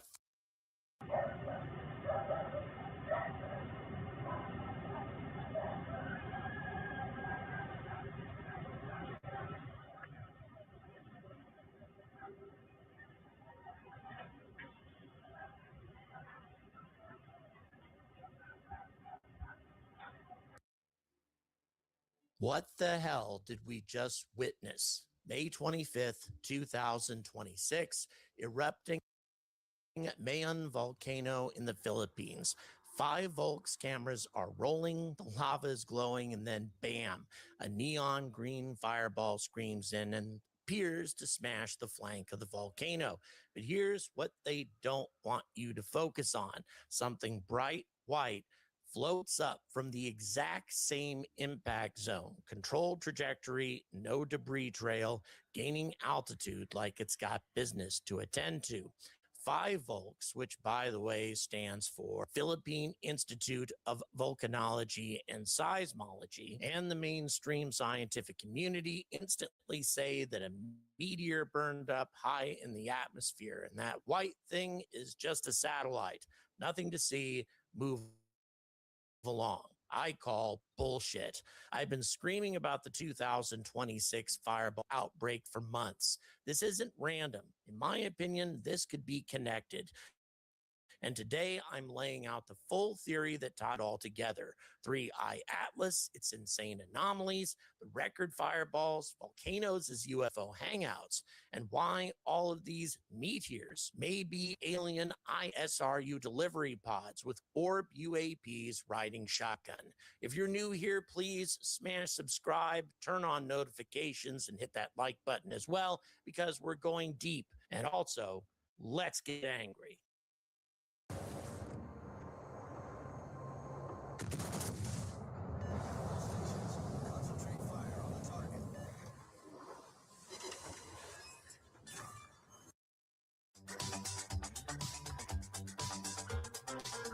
Good afternoon, alien enthusiasts, and welcome to another Angry Alien Bulletin. I am less than 24 hours away from making my way back to the United States. Going to be catching a flight, London Gatwick, and heading to Orlando first, and then grabbing another flight the following day to Denver. Kind of how everything had to work out of entertainment.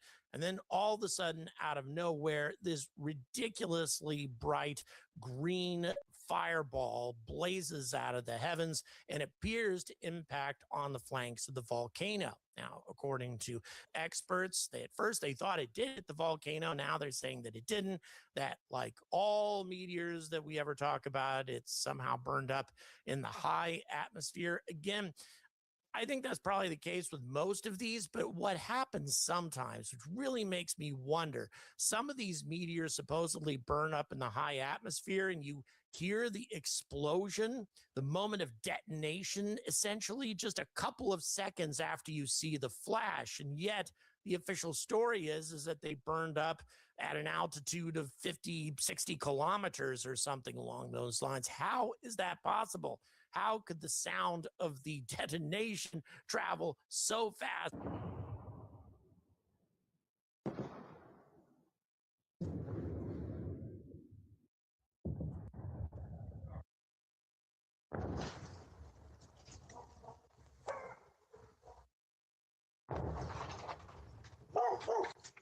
that you'd be able to hear it just a few seconds after the flash. Anyway, I don't know. Just sometimes I wonder about the official storyline with some of these incidents, but this particular one is especially intriguing because immediately after the impact or non impact, whatever, the burn up of this spectacular fireball, all of a sudden a UAP began to ascend from the flanks of the volcano.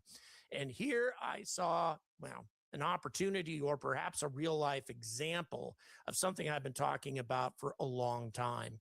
What if these fireballs, or some of them, a tiny percentage of them, are not actually meteors at all, but modified meteors? They actually conceal hidden orb UAPs buried inside them, and perhaps these originated from 3I Atlas. And even though all of this may sound quite crazy to you, I'm going to lay all of it out and explain why this actually makes a hell of a lot of sense.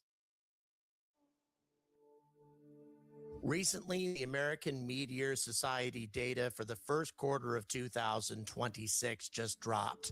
2,322 fireball events minimum, highest on record, and not just any fireballs, the big ones. The ones that have 50 or more witness reports have doubled.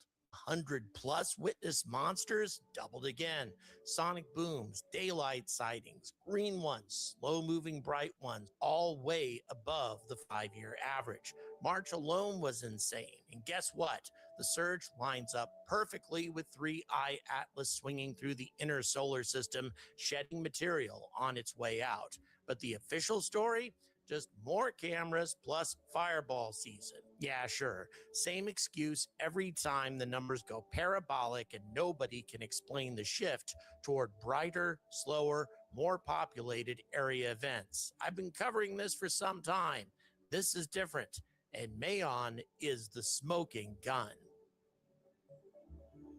So now let's talk about the elephant that flew in from another star system, 3I Atlas, the third confirmed interstellar object. Yes, yes. Isn't this interesting? Isn't this interesting? I know you was intently listening. Me too. I was too, but I broke your concentration to just put it back together again. But isn't that interesting? After Oumuamua and 2I Borisov. It was discovered on July 1st, 2025 by the Atlas Telescope Array in Chile. It had a hyperbolic orbit. It came screaming in, adhering to the ecliptic, very close to the plane of the ecliptic where all the planets are, at its closest approach of 1.8 astronomical units with Earth, and its perihelion with the Sun in October of 2025, now on its way out past Jupiter. But this thing is not normal. Avi Loeb and multiple teams have cataloged dozens of anomalies. Here's the big ones that matter for my theory. Number one, the deuterium bomb. ALMA and other telescopes measured the water in 3I Atlas. It has 30 to 40 times more heavy water, that is to say, H2O with an additional neutron, which makes it a lot better for fusion, by the way, than any solar system comet or Earth's oceans. That's not just a little different. That screams formation in an ultra cold environment 10 to 12 billion years ago, which seems pretty unusual and pretty unlikely. So, where else could this heavy water have come from? Well, as I mentioned before, it's perfect for fusion. Its carbon isotopes are off the charts too. This object is a time capsule from a completely alien stellar environment, or perhaps something that was built artificially or modified artificially, an asteroid ship, so to speak.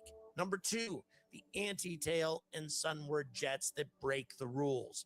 Multiple Hubble and ground-based images, especially on January 7th of 2026 and December of 2025, show a massive, tightly collimated anti-tail jet pointing towards the sun, not away. This is not a projection illusion. It's physical, extends for hundreds of thousands of kilometers, and the material is being ejected against the solar wind direction. Jets are symmetric, wobbling, and collimated to ridiculous degrees. We're talking only 8 degrees over 500,000 kilometers. What that suggests is you're not getting the typical spread of a natural jet formed by sublimation. Instead, it looks a lot more artificial, and Loeb calls it one of the biggest red flags. Natural comets don't do this consistently, especially not before and after perihelion. This anti-tail is shedding enormous amounts of dust and ice, or something else, perhaps the kind of material that could rain into our atmosphere as modified meteors. And the jets, they're defying solar wind pressure. Something is actively directing or powering that ejection. The size estimates, well, anywhere from a couple kilometers to maybe 5 to 10 kilometers across. Mass in the tens of billions of tons. And this is far larger than anything expected for a random interstellar rock. So we have an ancient interstellar visitor dumping anomalous material right into our path, and suddenly green fireballs everywhere. Coincidence? I don't think so. Okay, now that we've talked about that, we also need to talk about the connection between UAPs and volcanoes. There's been a hell of a lot of talk about this over the years, and why would there be a connection? Why would alien visitors, if that is indeed what they are, or alien probes of some kind, why would they have any sort of interest in a volcano? And why would they crash into a volcano especially? Here's what comes off a bowl of strawberries when you drop this device in the water. These berries are fresh from the store and already rinsed under the tap, but within 10 minutes, the water changes color. What floats to the surface will change how you feed your family. My friend works in food safety testing. Last month, she watched me rinse strawberries under the tap and said, "You think that's doing something?" I said, "Of course it is." She shook her head. She said, "Pesticides are designed to survive rain. They're bonded into the wax on the skin. Your tap water is hitting a chemical shield and sliding right off. And before you say organic, wait until you see what comes off those too."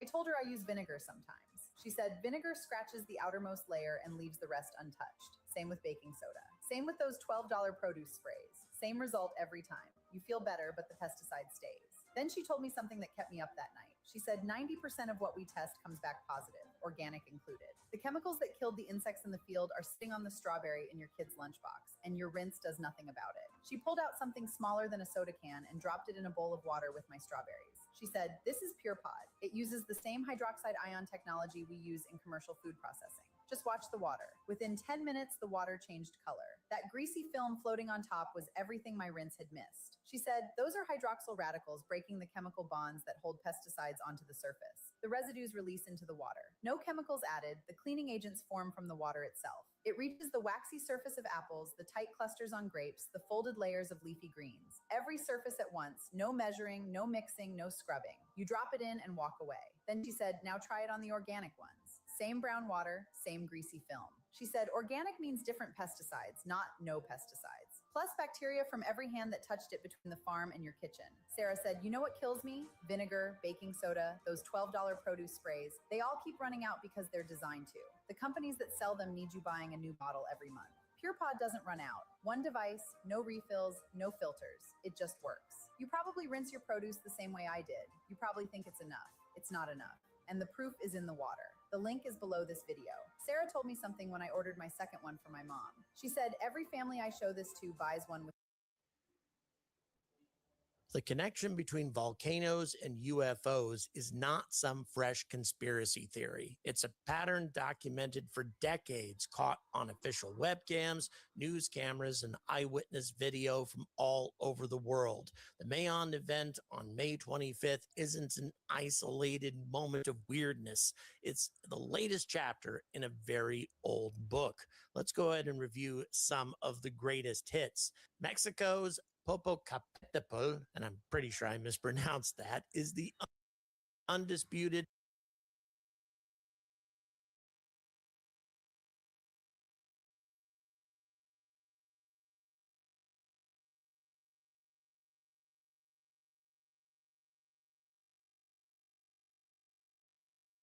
UFO volcano capital.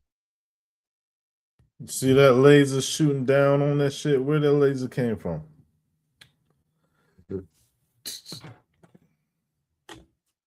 Laser, where you came from? Of the planet. This active undisputed UFO volcano capital of the planet. This active stratovolcano, just 70 kilometers southeast of Mexico City, has been a hotspot since at least the early 1990s when it woke up after decades of dormancy. Starting around 1991, locals began noticing cylindrical objects, glowing orbs, and fast moving lights diving straight into the crater or emerging from the ash plumes. And by the 2010s, it exploded literally and figuratively. And on October 2012, Televisia news cameras captured what looked like a brightly lit cigar-shaped object plunging directly into the crater during a major eruption. The Mexican media went wild. Skeptics screamed that it was an airplane, but the trajectory was straight down the molten throat. In April of 2016, during one of Popo's explosive phases, up to 6 explosions per day. Multiple witnesses and webcams filmed a disc-shaped object entering and exiting the ash cloud. The footage lit up the internet. And on March the 7th, 2024, and also multiple nights in 2025, Mexican photographer Carla Garcia and others captured clear metallic orbs hovering near the summit before vanishing or descending into the volcano. Live streams from Cenepred, which I guess is the official monitoring system, regularly shows these things. There are so many clips that researchers made an entire documentary called Volcanic UFO Mysteries in 2021 by Darcy Weir, packed with footage of orbs, spheres, and structured craft around Popocatépetl and nearby Colima. Locals and some journalists openly say that there's an alien base inside the mountain. Jaime Maussan has called it a wormhole for non-human intelligence. Whether you buy that or not, the sheer volume of multi-source footage is impossible to dismiss. There are many other volcanoes that pile on you. Is impossible. Whether you buy that or not, has called it a wormhole for non-human intelligence. Whether you buy that or not, the sheer volume of multi-source footage is impossible to dismiss. Sheer volume of multi-source video is impossible to dismiss. Can we write that down? Right, the sheer volume. The sheer volume. I like the green too, by the way. The green is really working with me, man. I like it. The sheer volume. The sheer volume of video material makes it impossible to dismiss.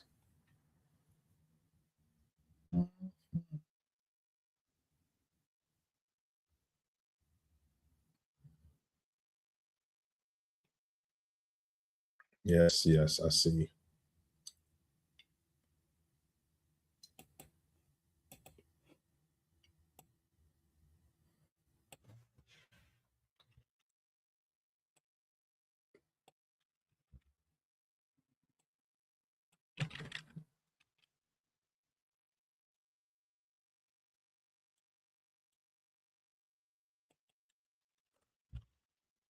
That's a good way to put things.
The real UFO disclosure. The government don't know shit. We got more info on YouTube. Right. That's crazy, right?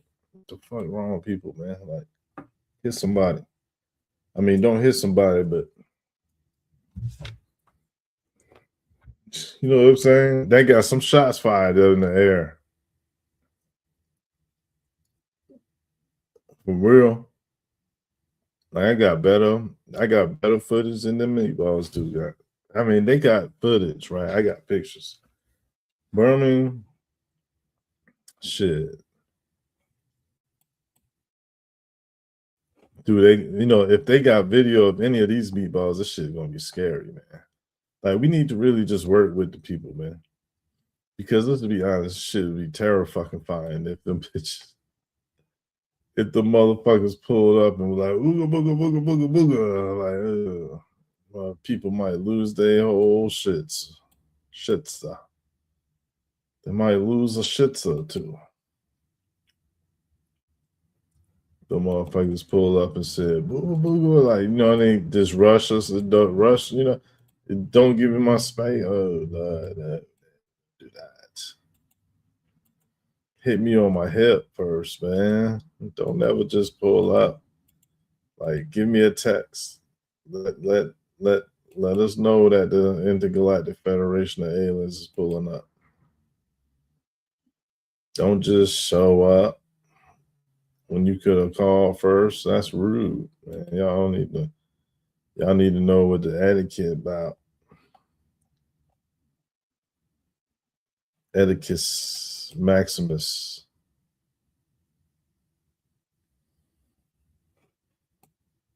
You know what I'm saying? Like, if y'all pulling up, man, yeah, let me know y'all outside down the street.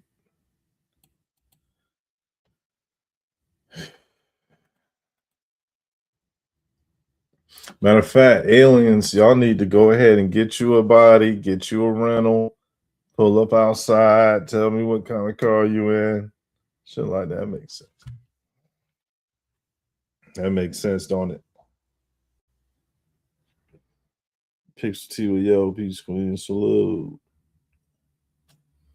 Is that a fucking, what is that, a crescent? Good evening. Okay, good evening, good evening. You see how Freemasonic the Nazis was? We could use these two pictures to work off one another and just decode the whole thing about religion and everything. Like, everything is in that. We could decode all the occult, Freemasonry, secret society, religious shit, esoteric spirituality, all that. So now we know that it's the black man on the sun. Or I mean, it's the black man. No, it's the black sun. It's the sun. Jesus is the sun. The book is the flat earth. The swastika is the North Pole. The North Pole represent the whole. The two pillars is on the infinite plane. It's the checkerboard floor. Yada yada yada. It's nothing to it. There's nothing to it. So the Nazis worship the black hole sun. So it must be something that they think that they could take advantage of, because anything with a brain wouldn't even mess with them.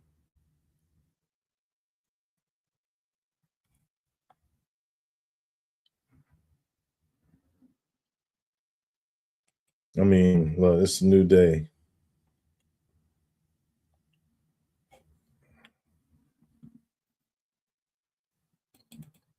But they say that they was summoning demons.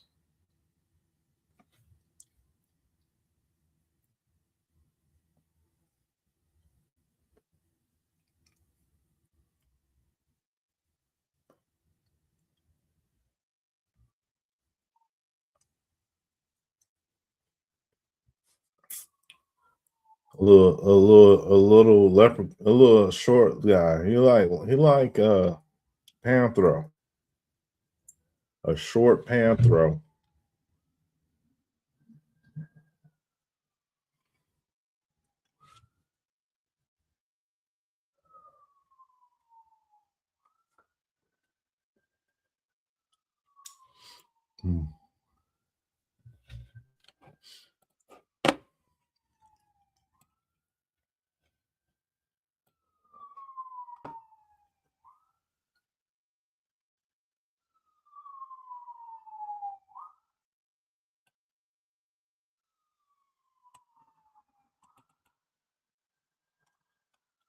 What the hell that is?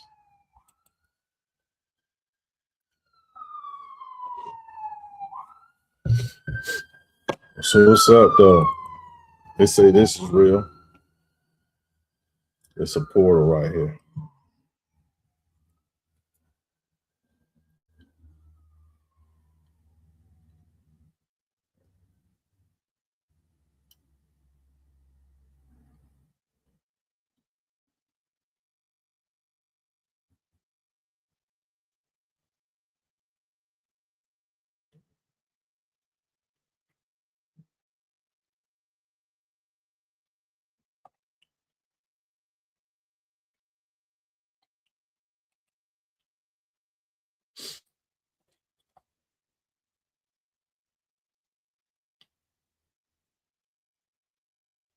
This probably made the ground. Maybe this made the ground grow crops or something. Man, you need machines. Look. So if this is like ancient, right? And they showing these people coming in and out of the black hole sun. This is why the Thule society worship the black hole sun. Look. It's a portal, like the miracle at Fatima. That was 1914.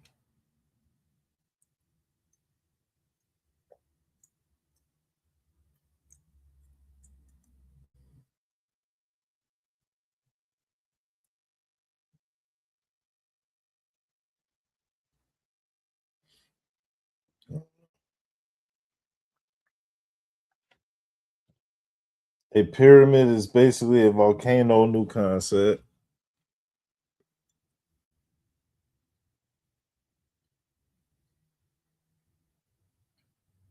I can dig it. Definitely apexical.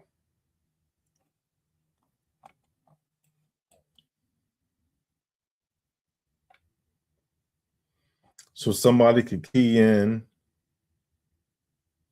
the doorway in the sun.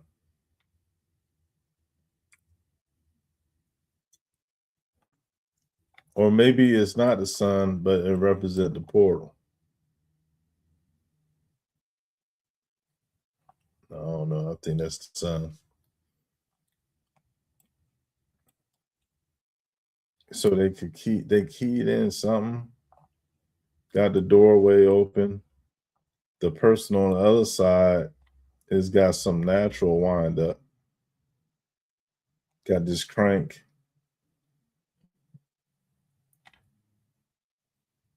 Got some crank machine. So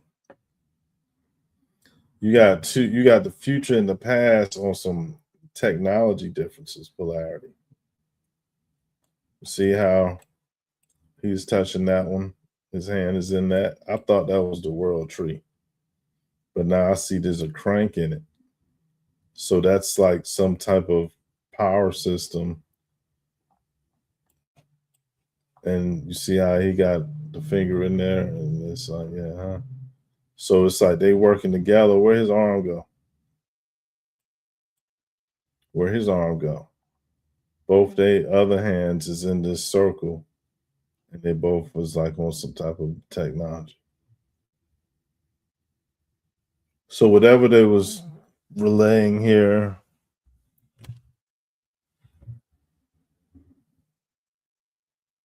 they was intent.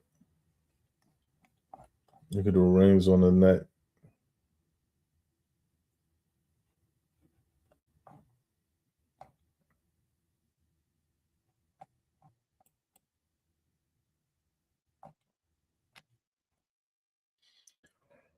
Uh,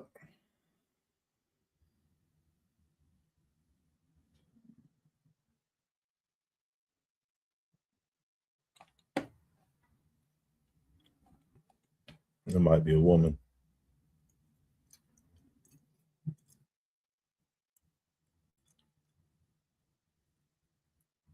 So that's the giant woman and the little man.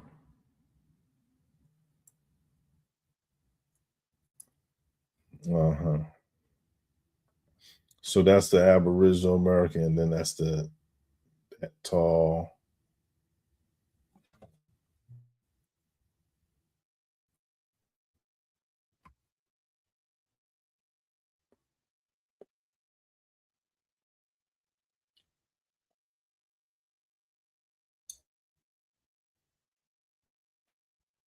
So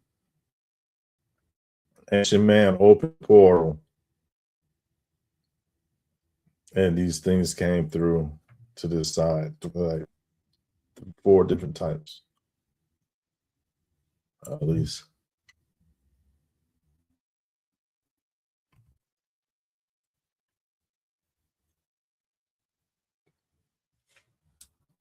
Four different old natural types.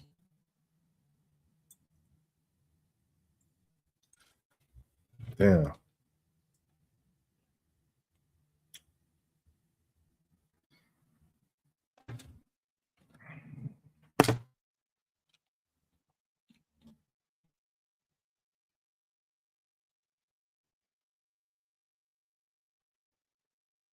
The sun has been shooting off coronal mass ejections post UK sunspots.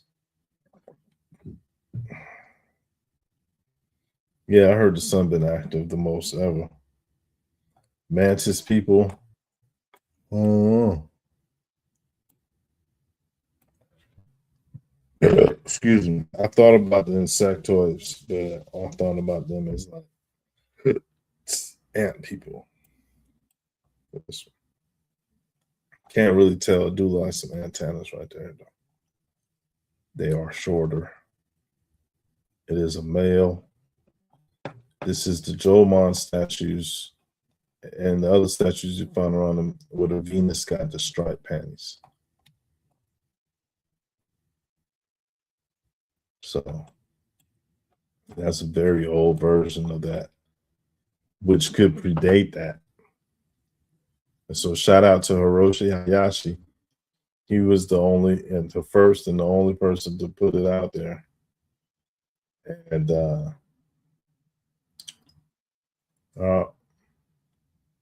if I did anything like his, I never intended to copy his shit. And as far as I'm concerned, I never copied his shit, but I did use something that he had used, had that he had taught. And so if I ever did, I'd give him the credit and tell y'all that this is from him. Stuff like that. But he dropped material even now. So but as colleagues, you can't really keep up with what the other person doing because y'all at the same level going at a tempo. So it's like this is an American rock art.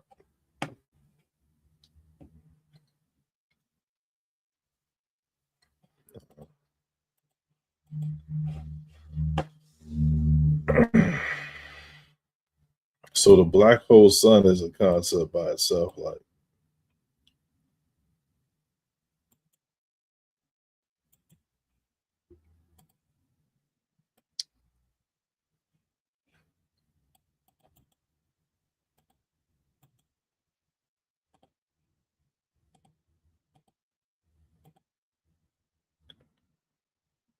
uh-huh. Black hole sun.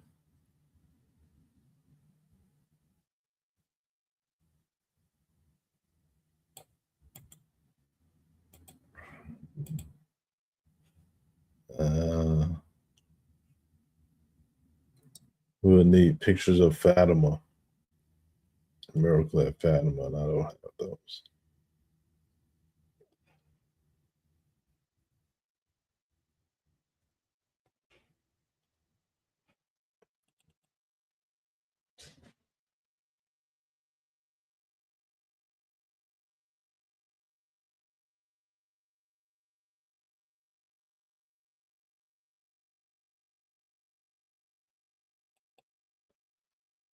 So people with not dreads but horns.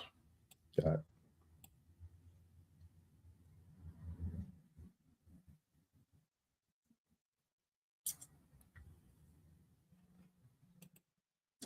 That's some extra shit. I mean, we is talking about devils.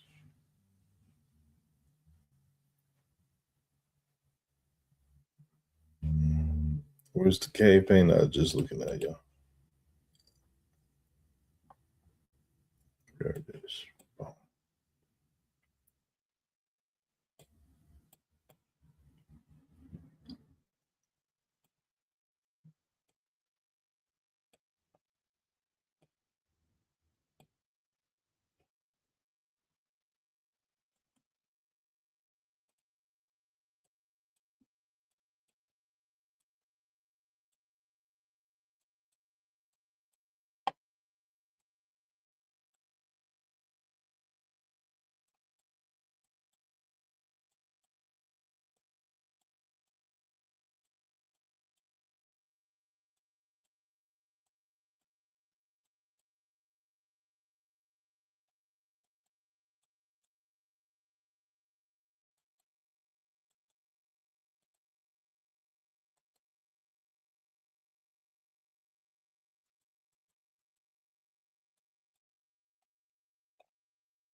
Here go a cave. Here go a Vesica Pisces crop circle.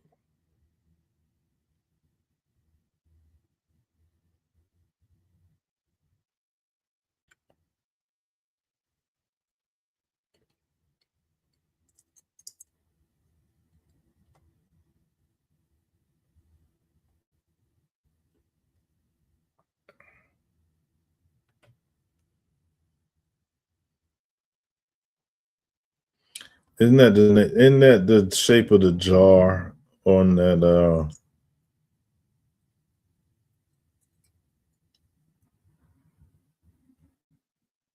and that's like the dark crystal.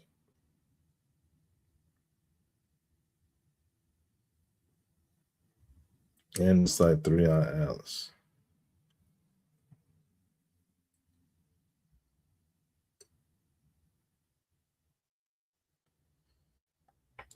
You see it? It's like a thigh, some thighs and a vagina,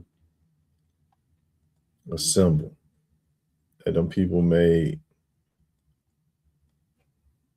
They over there drawn in the damn dirt. People suffering. They need to stop it.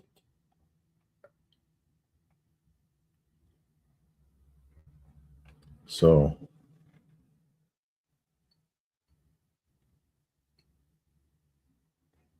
let's go ahead and make this real quick. This, since it's all here, let's go ahead. Come on, man. What the fuck? Go ahead. Let's go ahead and drop these. Drop these. Drop. Drop. And drop these.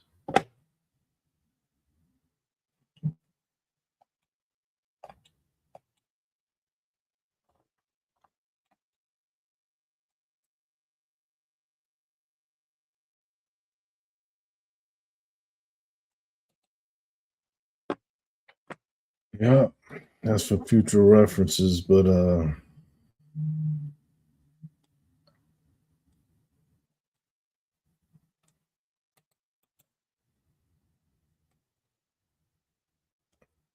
let's do it heart shape.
What's good though?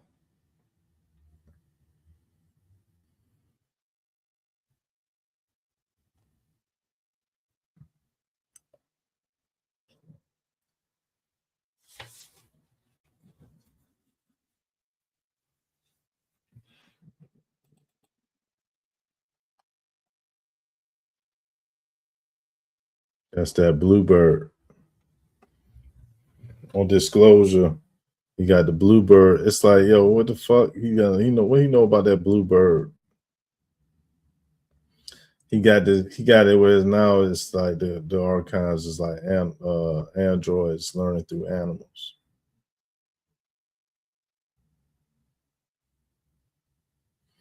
And he banking on whatever he bring forth in someone because of the movie that he made. So it's it's really him banking on the pure essence of the fact that he made a movie, like what movies do to the psychosis and all this and that. That's where he put most of that shit at. Like, I'm sure what he's going to come through with is going to be a non-eventful. It's going to come off to be a hoax and like a scam. Hollywood.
That's pretty good. That's pretty good.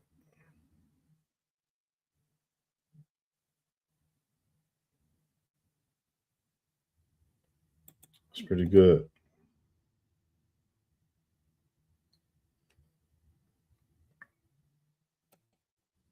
But we definitely not doing no build on the shape of the world.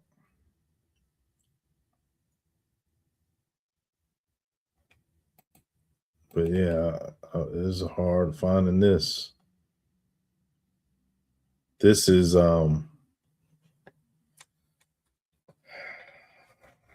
basically the people at the Altai Mountains. Computer, where is YHYAKH people? The Yayak people, also known as the Saka or Yakut, live in Russia's far north, specifically in the Saka Republic or Yakutia. They celebrate their new year on June 21st, the summer solstice, with a unique festival called Yayak. Why is there places called the Tribe of Israel habitation on the Barno Monte map in those same areas you just mentioned? That's an intriguing question about the Brahma Monte map. The Tribe of Israel habitation names likely refer to historical or mythological connections rather than actual Israeli settlements. The Saka people have complex origins involving Turkic migrations and local indigenous influences, but there's no documented evidence of direct connections to ancient Israelite tribes in that region.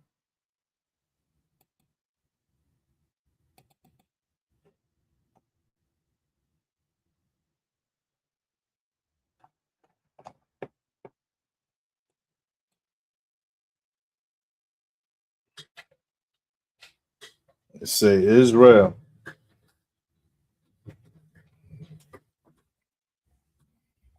On the Barno Monte map, it also got a woman with a body like a mountain lion, a cougar. They said there was cougars out there. Oh man, I ain't seen this in a while. This is South Africa. And they had dropped these white people off. Look at the devil in the back.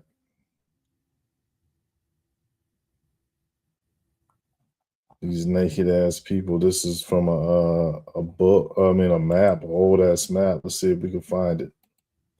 That'd be awesome. Yes, it is a map.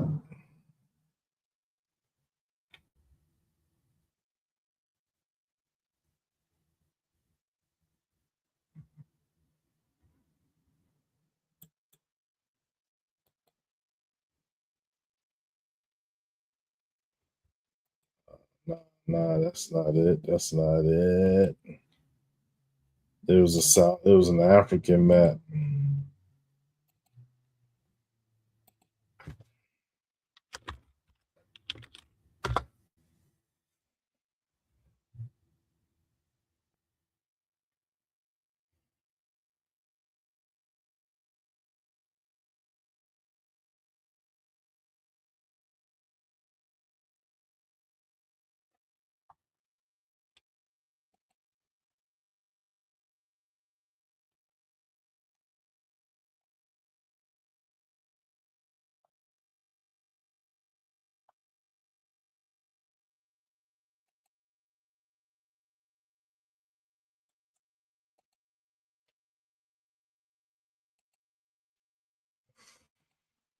Mm.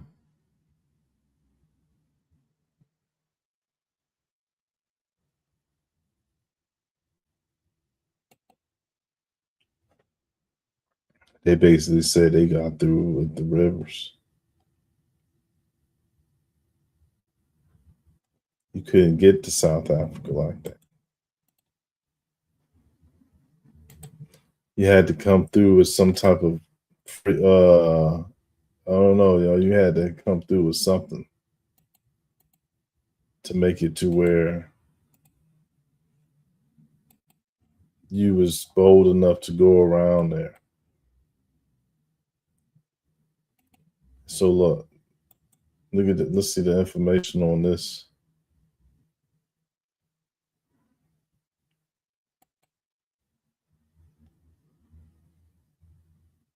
It's from 2019.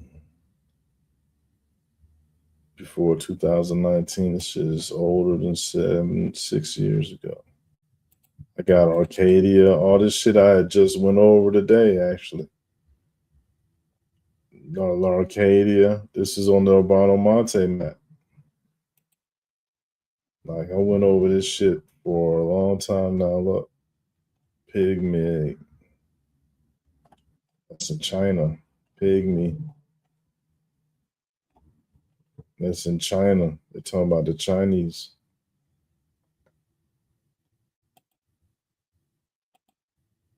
Little dumbass maps and shit. But yeah, so it's a folder. They got a bunch of originals in.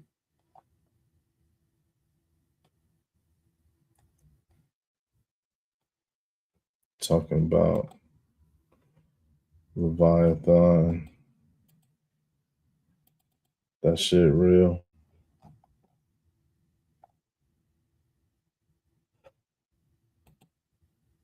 That might be misplaced. But look, this is in Japan. I mean, Africa.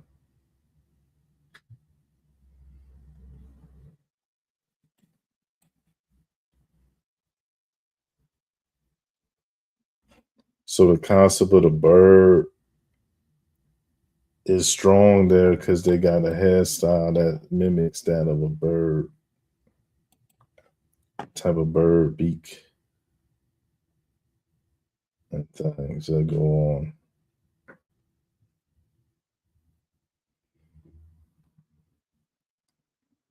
So this is straight up Cthulhu. It's a Cthulhu folder.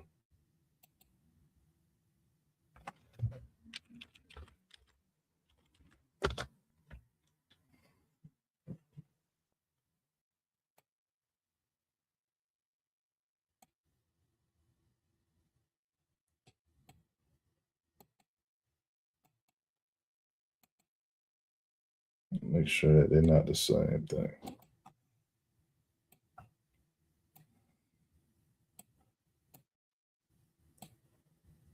So the Cthulhu is the Tao.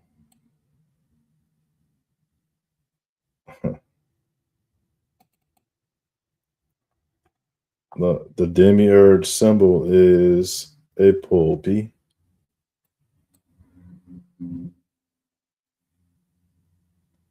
The demiurge symbol is a pulpy, but you got the devil, the bird. The bird, bird, bird. The bird is the word. But the demiurge is Lopopi, the octopus. So why is that? Why is that, one might ask? The demiurge finally unmasked. But that's another name that they call the Tao. Or the Lucifers and all that shit.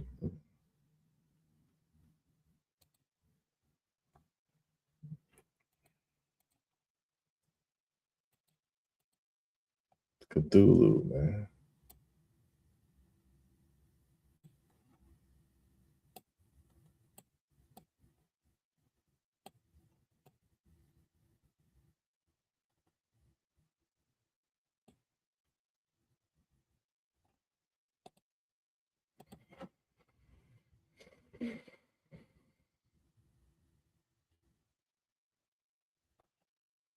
That's 3, that's 6, that's 7, that's 8. Like a damn spider.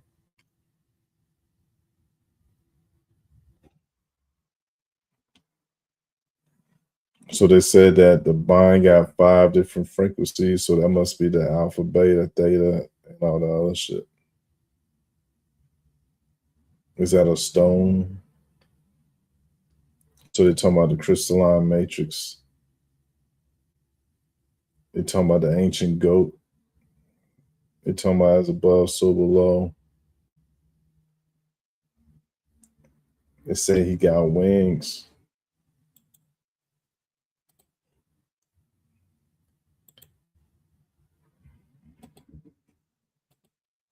So let's see if we cut out all the fat.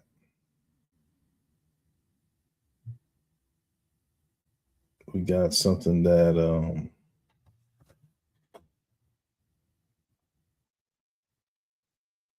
yeah.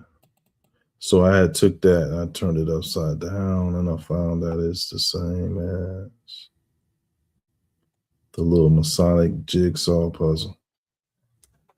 The little Masonic shit.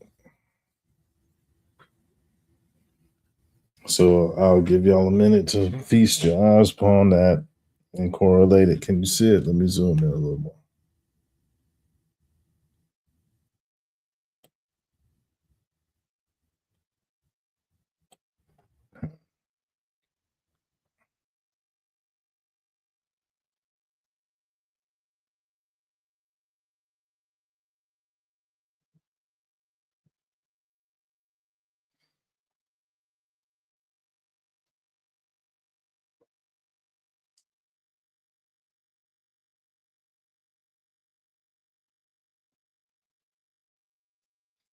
So going down is going into this realm. And so the map upside down shows y'all who they think is really at the top, the king of the world, as far as the top business go.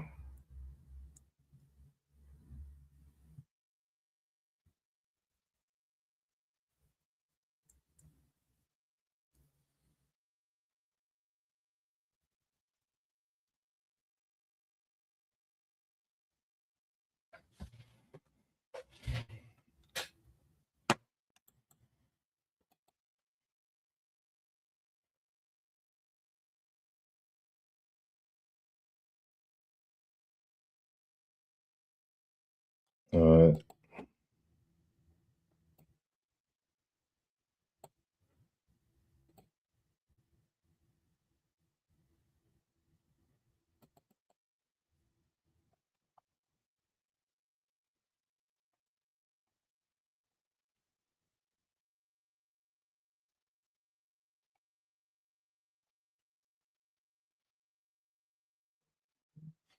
So this is evidence of the darkness connection.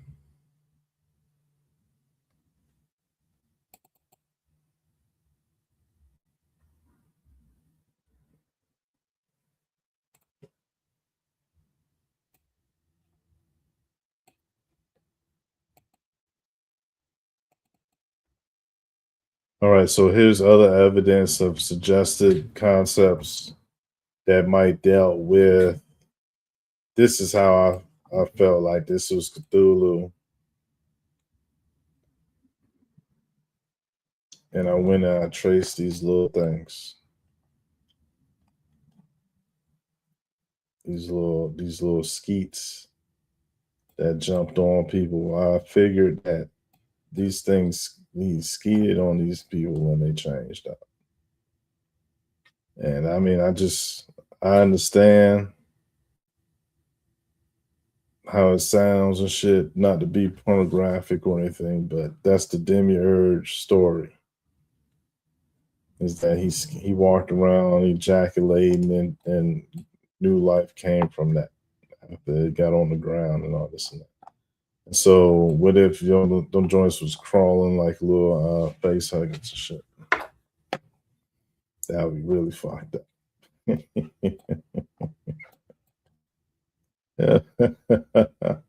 Face hugging skeets, man. So I don't know who that person is, but that's like one main person, bigger and badder than the rest. Don't know who that is, man, but that's a big boss right there. Hella eyes. Sometimes they depict Cthulhu with more than two eyes. So, anyways, right? That's it right there. That's one of them little things.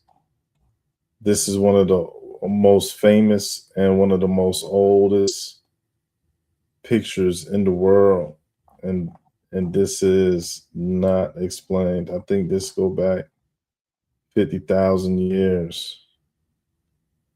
Some shit. This is the Luox, the Lebu caves. Computer.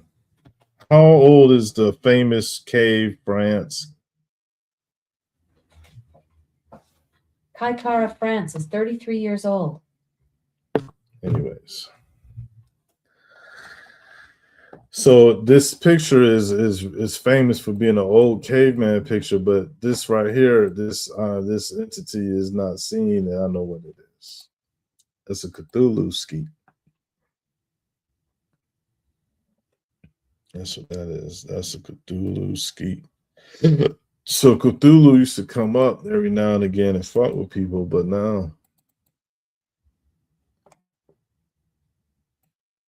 And so Pixel T just mentioned this movie Arrival the other day. Showed pictures of the spaceships.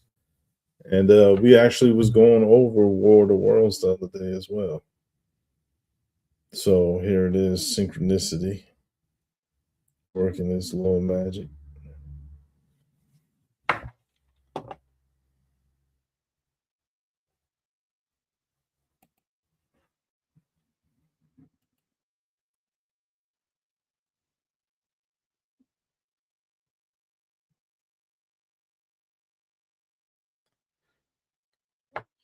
Joshua Schwab, Mango, what's up with you?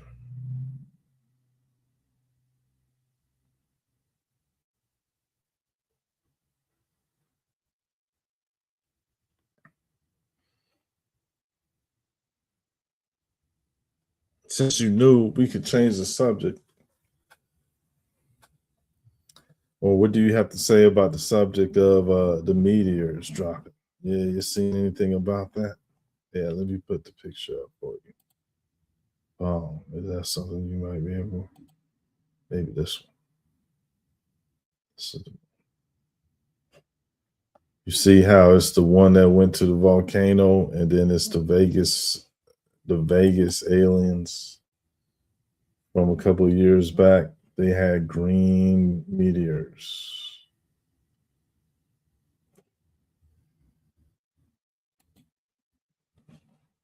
Green meteors.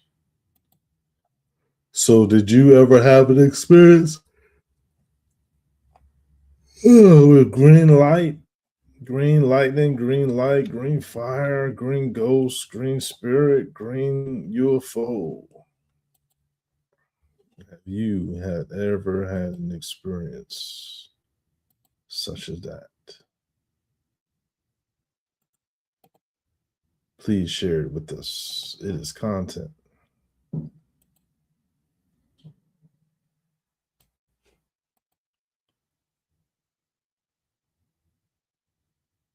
He probably left.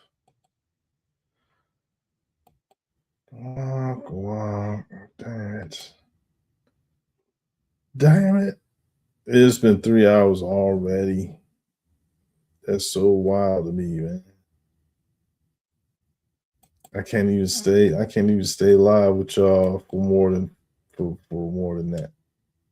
Like my limit is literally reached. And I appreciate that because it shows that we came a long way, man. Like now I'm tired. I can't finish the whole blunt. You know what I'm saying? But we extend into a whole nother concept. We out here making live freestyle bills, man, based off the news. So yeah, man, that's what's up.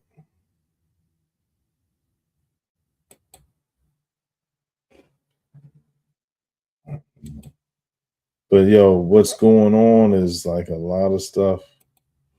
Like these, like literally, the aliens just landed, yo. And I don't want to call them aliens, but basically they here now. You know, they here now. Shit is really real.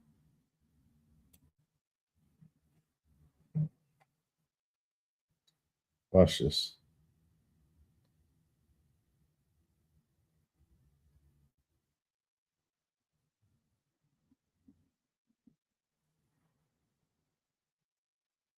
Then the UFO show up. The UFO rise up.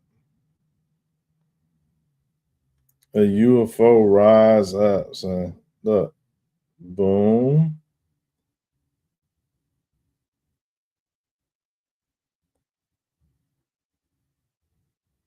boom. What in the world is that?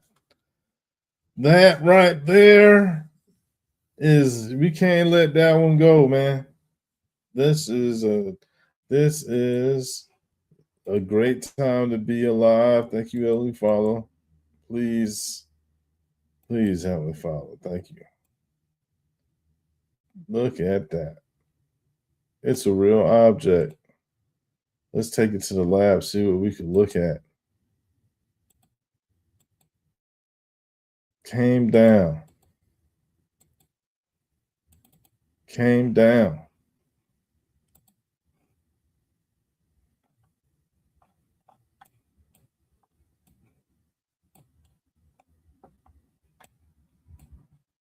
It's going to be highly pixelated, but we're going to try anyways.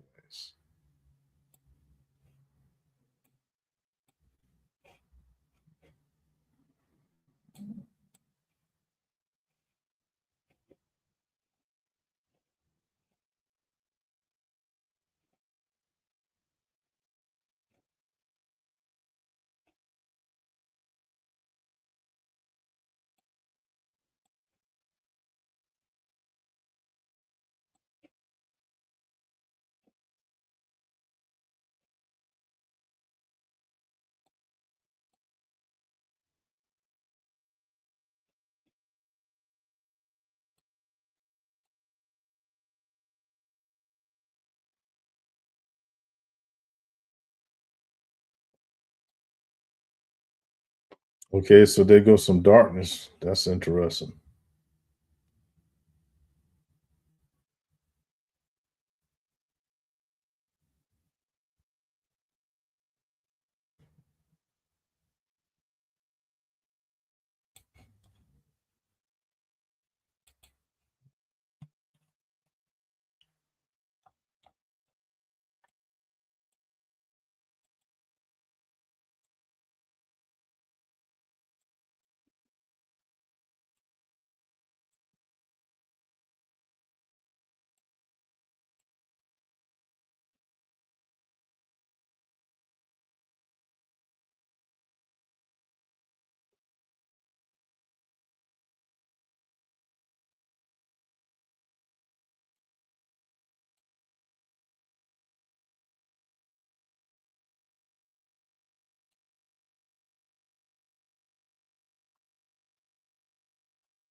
Hmm.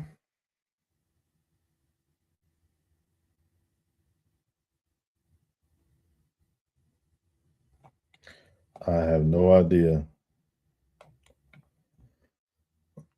Excuse me. I have no idea.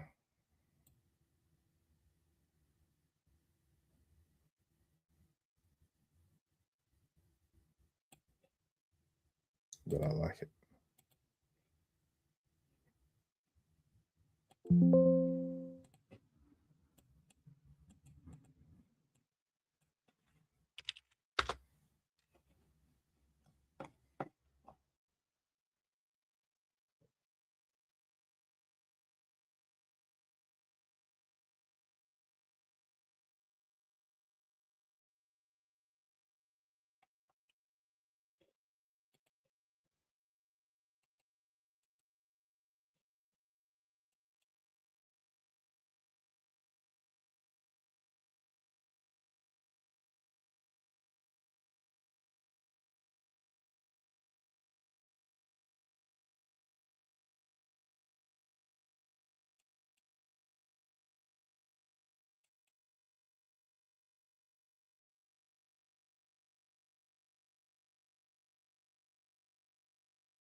are not natural meteors, but modified. So here it is, the connection. How could these two possibly be connected, and why? So here it is, the connection that makes everything click. What if the green fireballs we're seeing, at least some of them in record numbers, are not natural meteors, but modified fragments from 3I Atlas's anti-tail that have been engineered or hijacked? Inside them are orb-shaped UAPs using the meteor as perfect in situ resource utilization vehicles, or ISRU, which is exactly what NASA and SpaceX are planning for the moon, Mars, and asteroids. Why does this make perfect sense? Number one, cosmic ray shielding. Deep space is lethal. A rocky or icy meteor shell is the ultimate radiation shield. Aliens don't need to build a ship, they just hollow out or attach to natural space rocks. Number two, an atmospheric heat shield. The meteor burns up on entry, ablating material and creating plasma, which is perfect camouflage, and it slows the package. When the external temperature drops to survivable levels inside, the UAP simply ejects. Number three, the Mayon proof.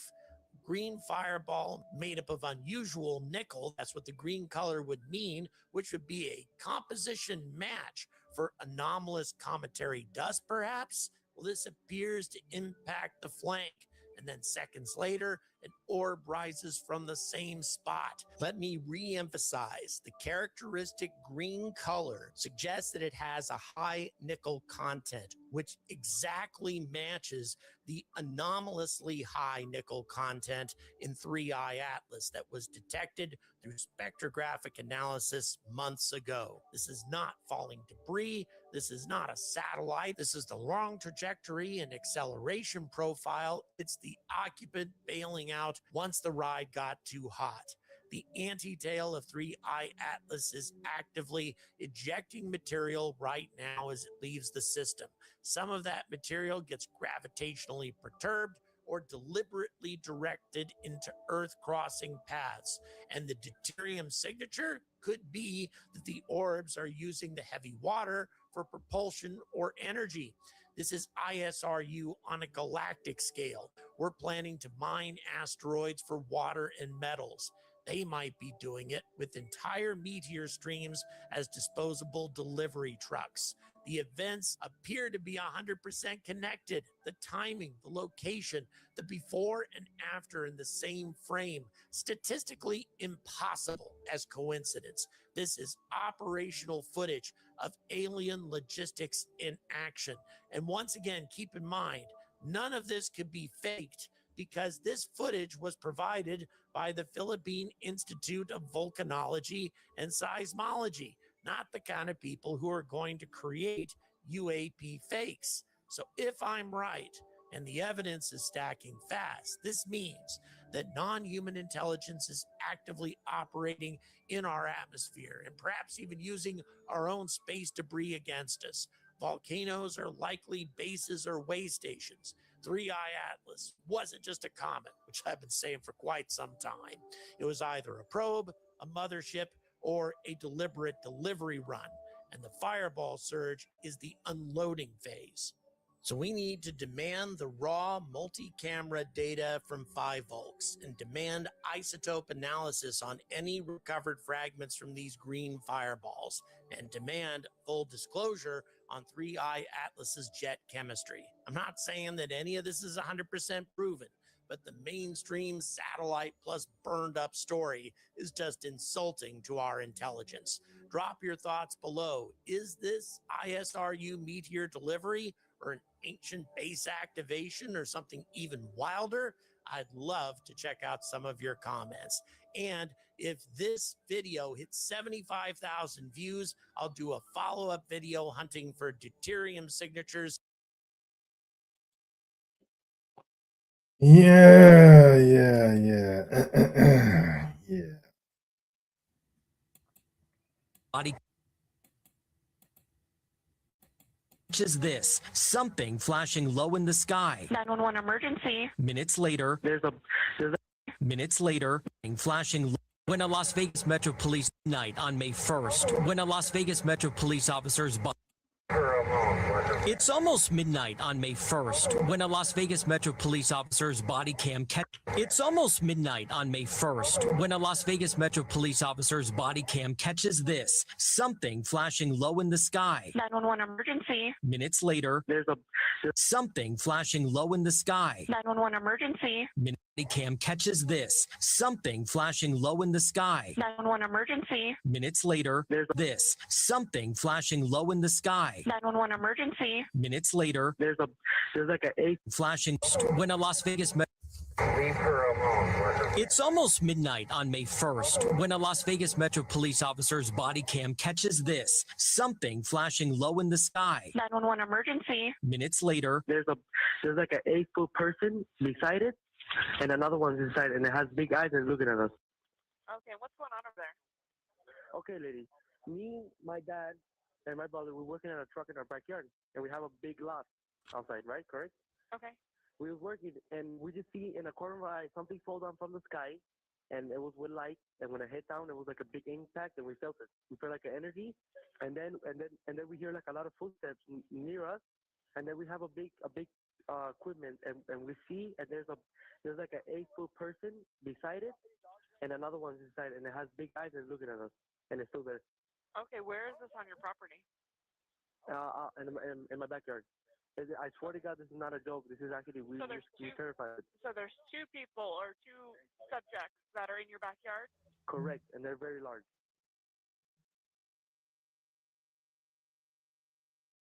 Our backyard, and we have a big lot.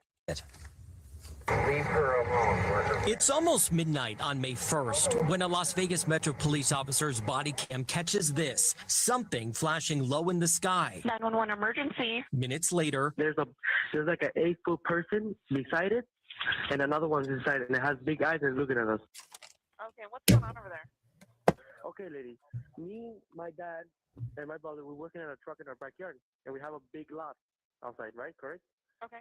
We were working, and we just see in a corner of our eye something fall down from the sky, and it was with light. And when it hit down, it was like a big impact, and we felt it. We felt like an energy, and then we hear like a lot of footsteps near us, and then we have a big equipment, and we see, and there's like an 8-foot person beside it, and another one's inside, and it has big eyes and looking at us, and it's still there. Okay, where is this on your property? In my backyard. I swear to God, this is not a joke. This is actually we're terrified of it. So there's two people or two subjects that are in your backyard? Correct, and they're very large.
what's up, guys? Hope everybody's doing well and having a great day. Welcome back to another live stream. Today is Saturday, May 30th, nearly the end of another month. We talked about this yesterday, how fast time seems to be going by.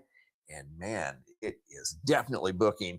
Anyway, in today's video, since it's Saturday, we're getting ready to start a new week. We'll see how fast Friday comes around the corner again. Loud booms continue to rock the East Coast. What is going on, Ernie?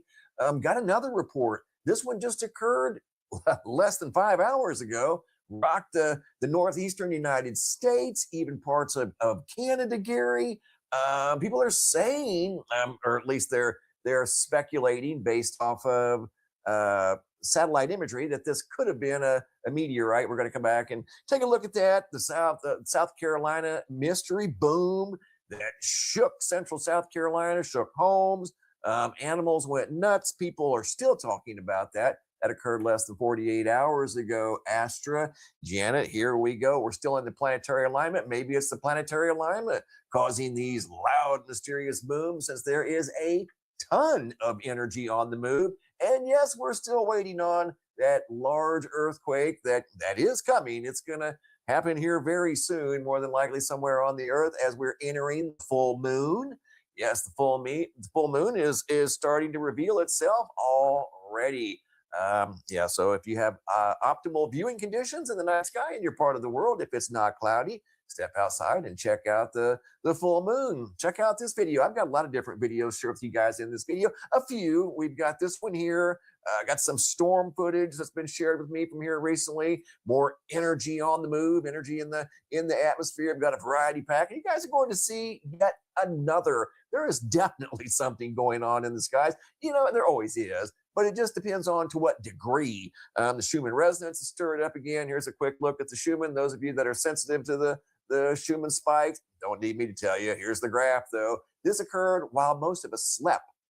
Big O spike reaching 50 hertz, lasting nearly 15 minutes at 50 hertz, and then near whiteout conditions there for a while. So once again, the Schumann resonance is showing signs of activity. Check this out, guys. Video was sent in by Heather, May 17th. Looked up and saw this at 11:24 p.m. Look at that.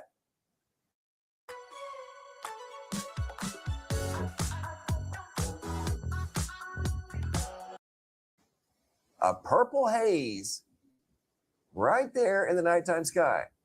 And there doesn't appear to be a greenhouse over there. As you guys well know, these greenhouses today that are functioning in various places around the world can sometimes, if conditions are favorable, will illuminate the sky a pinkish purple. But this doesn't appear to be the case. There's nothing over there. So this was just some sort of a rogue and random, like the flashing lights. Alex was sharing that he thinks the flashing lights are some sort of a analog thing going through the environment, and he very well could be right. Alex, a very smart man out of San Diego, California, who was in our live stream event the other day that we had that lasted for 2 hours. I want to thank everybody once again for joining. But yeah, that was an unusual sky. That's what compelled her to take the video. Heather, if you're watching, share your location. That was a great observation. And again, no greenhouse over there causing the sky to be illuminated. Guys, this whole El Nino thing, this whole super El Nino thing, I just want to let you guys know, it takes a minute to transition between La Nina and then a neutral phase and then into super El Nino phase. And the whole El Nino, La Nina phenomena is created, it stems from a heat anomaly right here off the coast of Ecuador, okay? It doesn't stretch all the way across the Pacific Ocean, typically, into the Philippines. It's usually measurable right in here where my cursor's at, okay? And it takes a while for if it's El Nino, that means the water out here in this area, the location is correct, okay? It's right there on the equator, basically. Takes a while for that to warm up like that, okay? I'm talking many, many months. It just doesn't happen in a week. It can't. It's impossible. Historical records tell us that. I've looked at the historical records. This is not possible. Yes, we may be transitioning between La Nina and El Nino. And yes, if this does happen, there's going to be wind shear, an abundance of wind shear over here in the Atlantic Ocean, in the Atlantic Basin in general, probably stirring up the Sahara dust. and probably putting a lid on hurricane activity in the Atlantic Basin this year. Not to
You just pick one up, and I'm gonna just let you do your thing. Look, I don't know too much about this stuff. Let me see. But I do know something about these boys right here. What they gonna do? These dinosaur balls. What they gonna do? I tell you, this thing is. And you, are you listening? Did you see it? Can I pick one of them up? Man, pick it up, man. You know that's y'all. Hey, them y'all, man. I don't know why people coming down here to desolation, one in the nation, and be asking us about this food. Food, people. We're gonna be on TV. That's next what we do. It's real. It's real. It's real. What? It's real.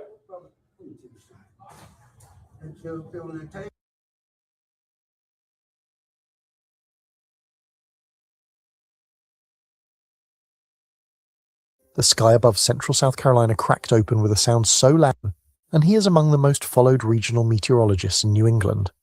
Within approximately 90 minutes of the boom, Fisher posted publicly that he had checked the United States Geological Survey earthquake feed and found no earthquake associated with the event. He suggested, in that initial post, that the source might be a meteor. The post hit social media at about 3:30 in the afternoon. By 4:30, Fisher had posted a follow-up. He had now confirmed, in his professional opinion, that the source of the boom was indeed a meteor. Definitely a meteor causing that big boom, were his exact words. The professional consensus among East Coast meteorologists watching the geostationary weather. A resident of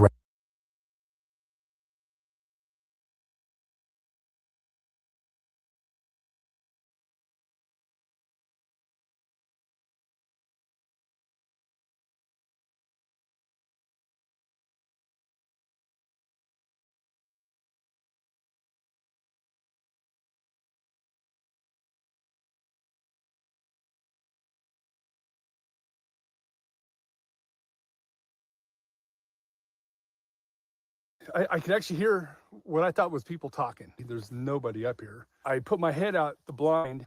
I noticed movement coming out from my left to the right. So this thing came out and it ducked under these trees and it stood up on the edge of the meadow.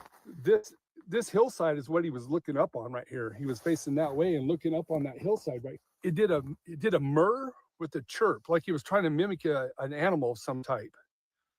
Just a murr chirp. I can't do what it did, but it did it 3 times up on this hillside. And then I didn't see its arm move. I just seen it flick its wrist. And I could see a movement again coming out where this one had came from. And I thought, oh my God, there's 2 of them. I knew this was a female because I could see her right breast. She was holding an infant. It was like this. She had her hands like this, like a mother would hold an infant, and it was holding on to her like this. This is what my grandfathers were talking about. This is a freaking Bigfoot right here. I could actually hear what I thought was people talking. There's nobody up here. I put my head out the blind. I noticed movement coming out from my left to the right. So this thing came out and it ducked under these trees and it stood up on the edge of the meadow. This hillside is what he was looking up on right here. He was facing that way and looking up on that hillside, right? It did a murr with a chirp, like he was trying to mimic an animal of some type. Just a murr chirp. I can't do what it did, but it did it 3 times up on this hillside. And then I didn't see its arm move. I just seen it flick its wrist. And I could see a movement again coming out where this one had came from. And I thought, oh my God, there's 2 of them. I knew this was a female because I could see her right breast. She was holding an infant. It was like this. She had her hands like this, like a mother would hold an infant. Did he fucking complain like that for real? Did he just say, oh my God, there's 2 of them? Like, first of all, do we not deduct points for the fact that he couldn't repeat what the fuck the Bigfoot said? Murr chirp. What the fuck is that?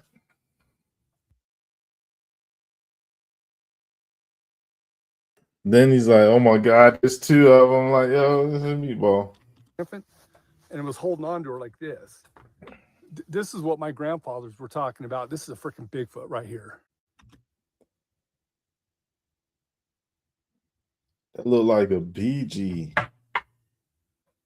Man,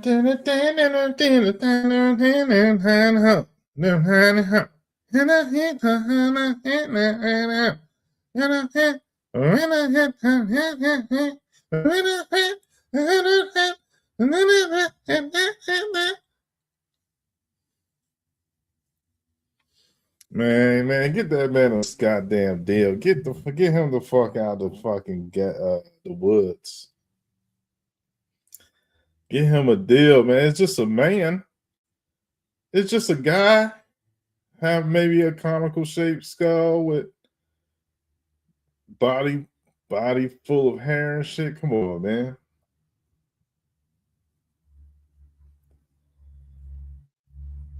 We Bigfoots now. Is we Bigfoots now? Is that what we saying? We Bigfoots now. Like we got Bigfoot. Yeah. We got Bigfoot's fam. Shout out to Bigfoot, man. Like those are spirits, man. Those are earth spirits. I don't know where you got that picture from, but Yo tried to say his ancestors was talking about them bitches. I heard that shit. He thought he was slick. This story all begins in September What the hell was that? 1974, just outside. What the fuck was that? What the fuck was that? Oh, that's a. Oh nah. You know, once I click on one Bigfoot, I get all the Bigfoot joints.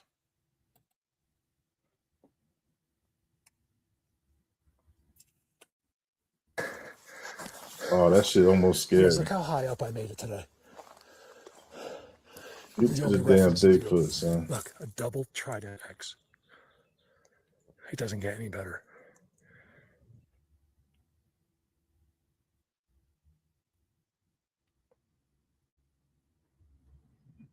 What the hell is that?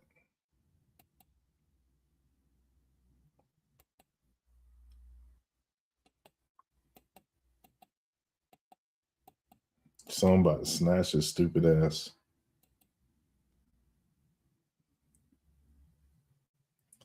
He wasn't even goddamn paying attention, man.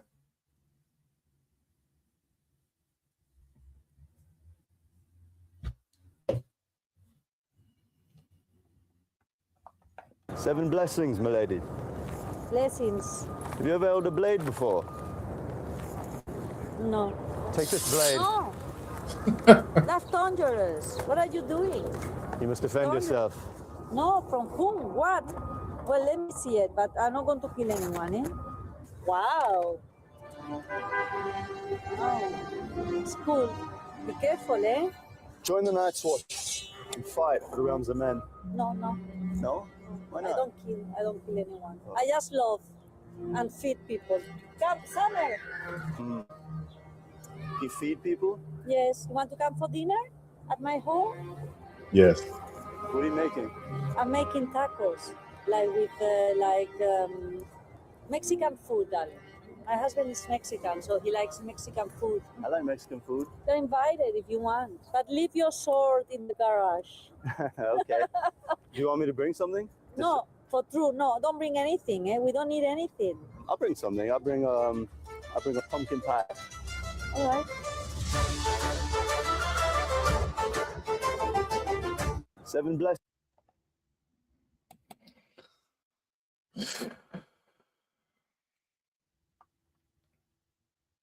Oh, wait a minute. Never mind.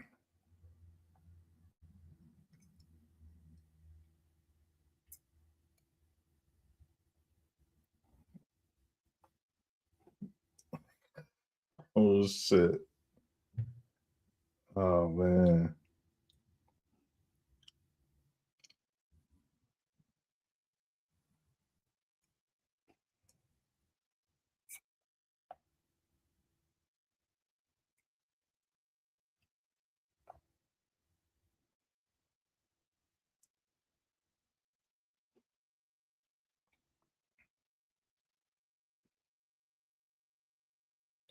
Ooh.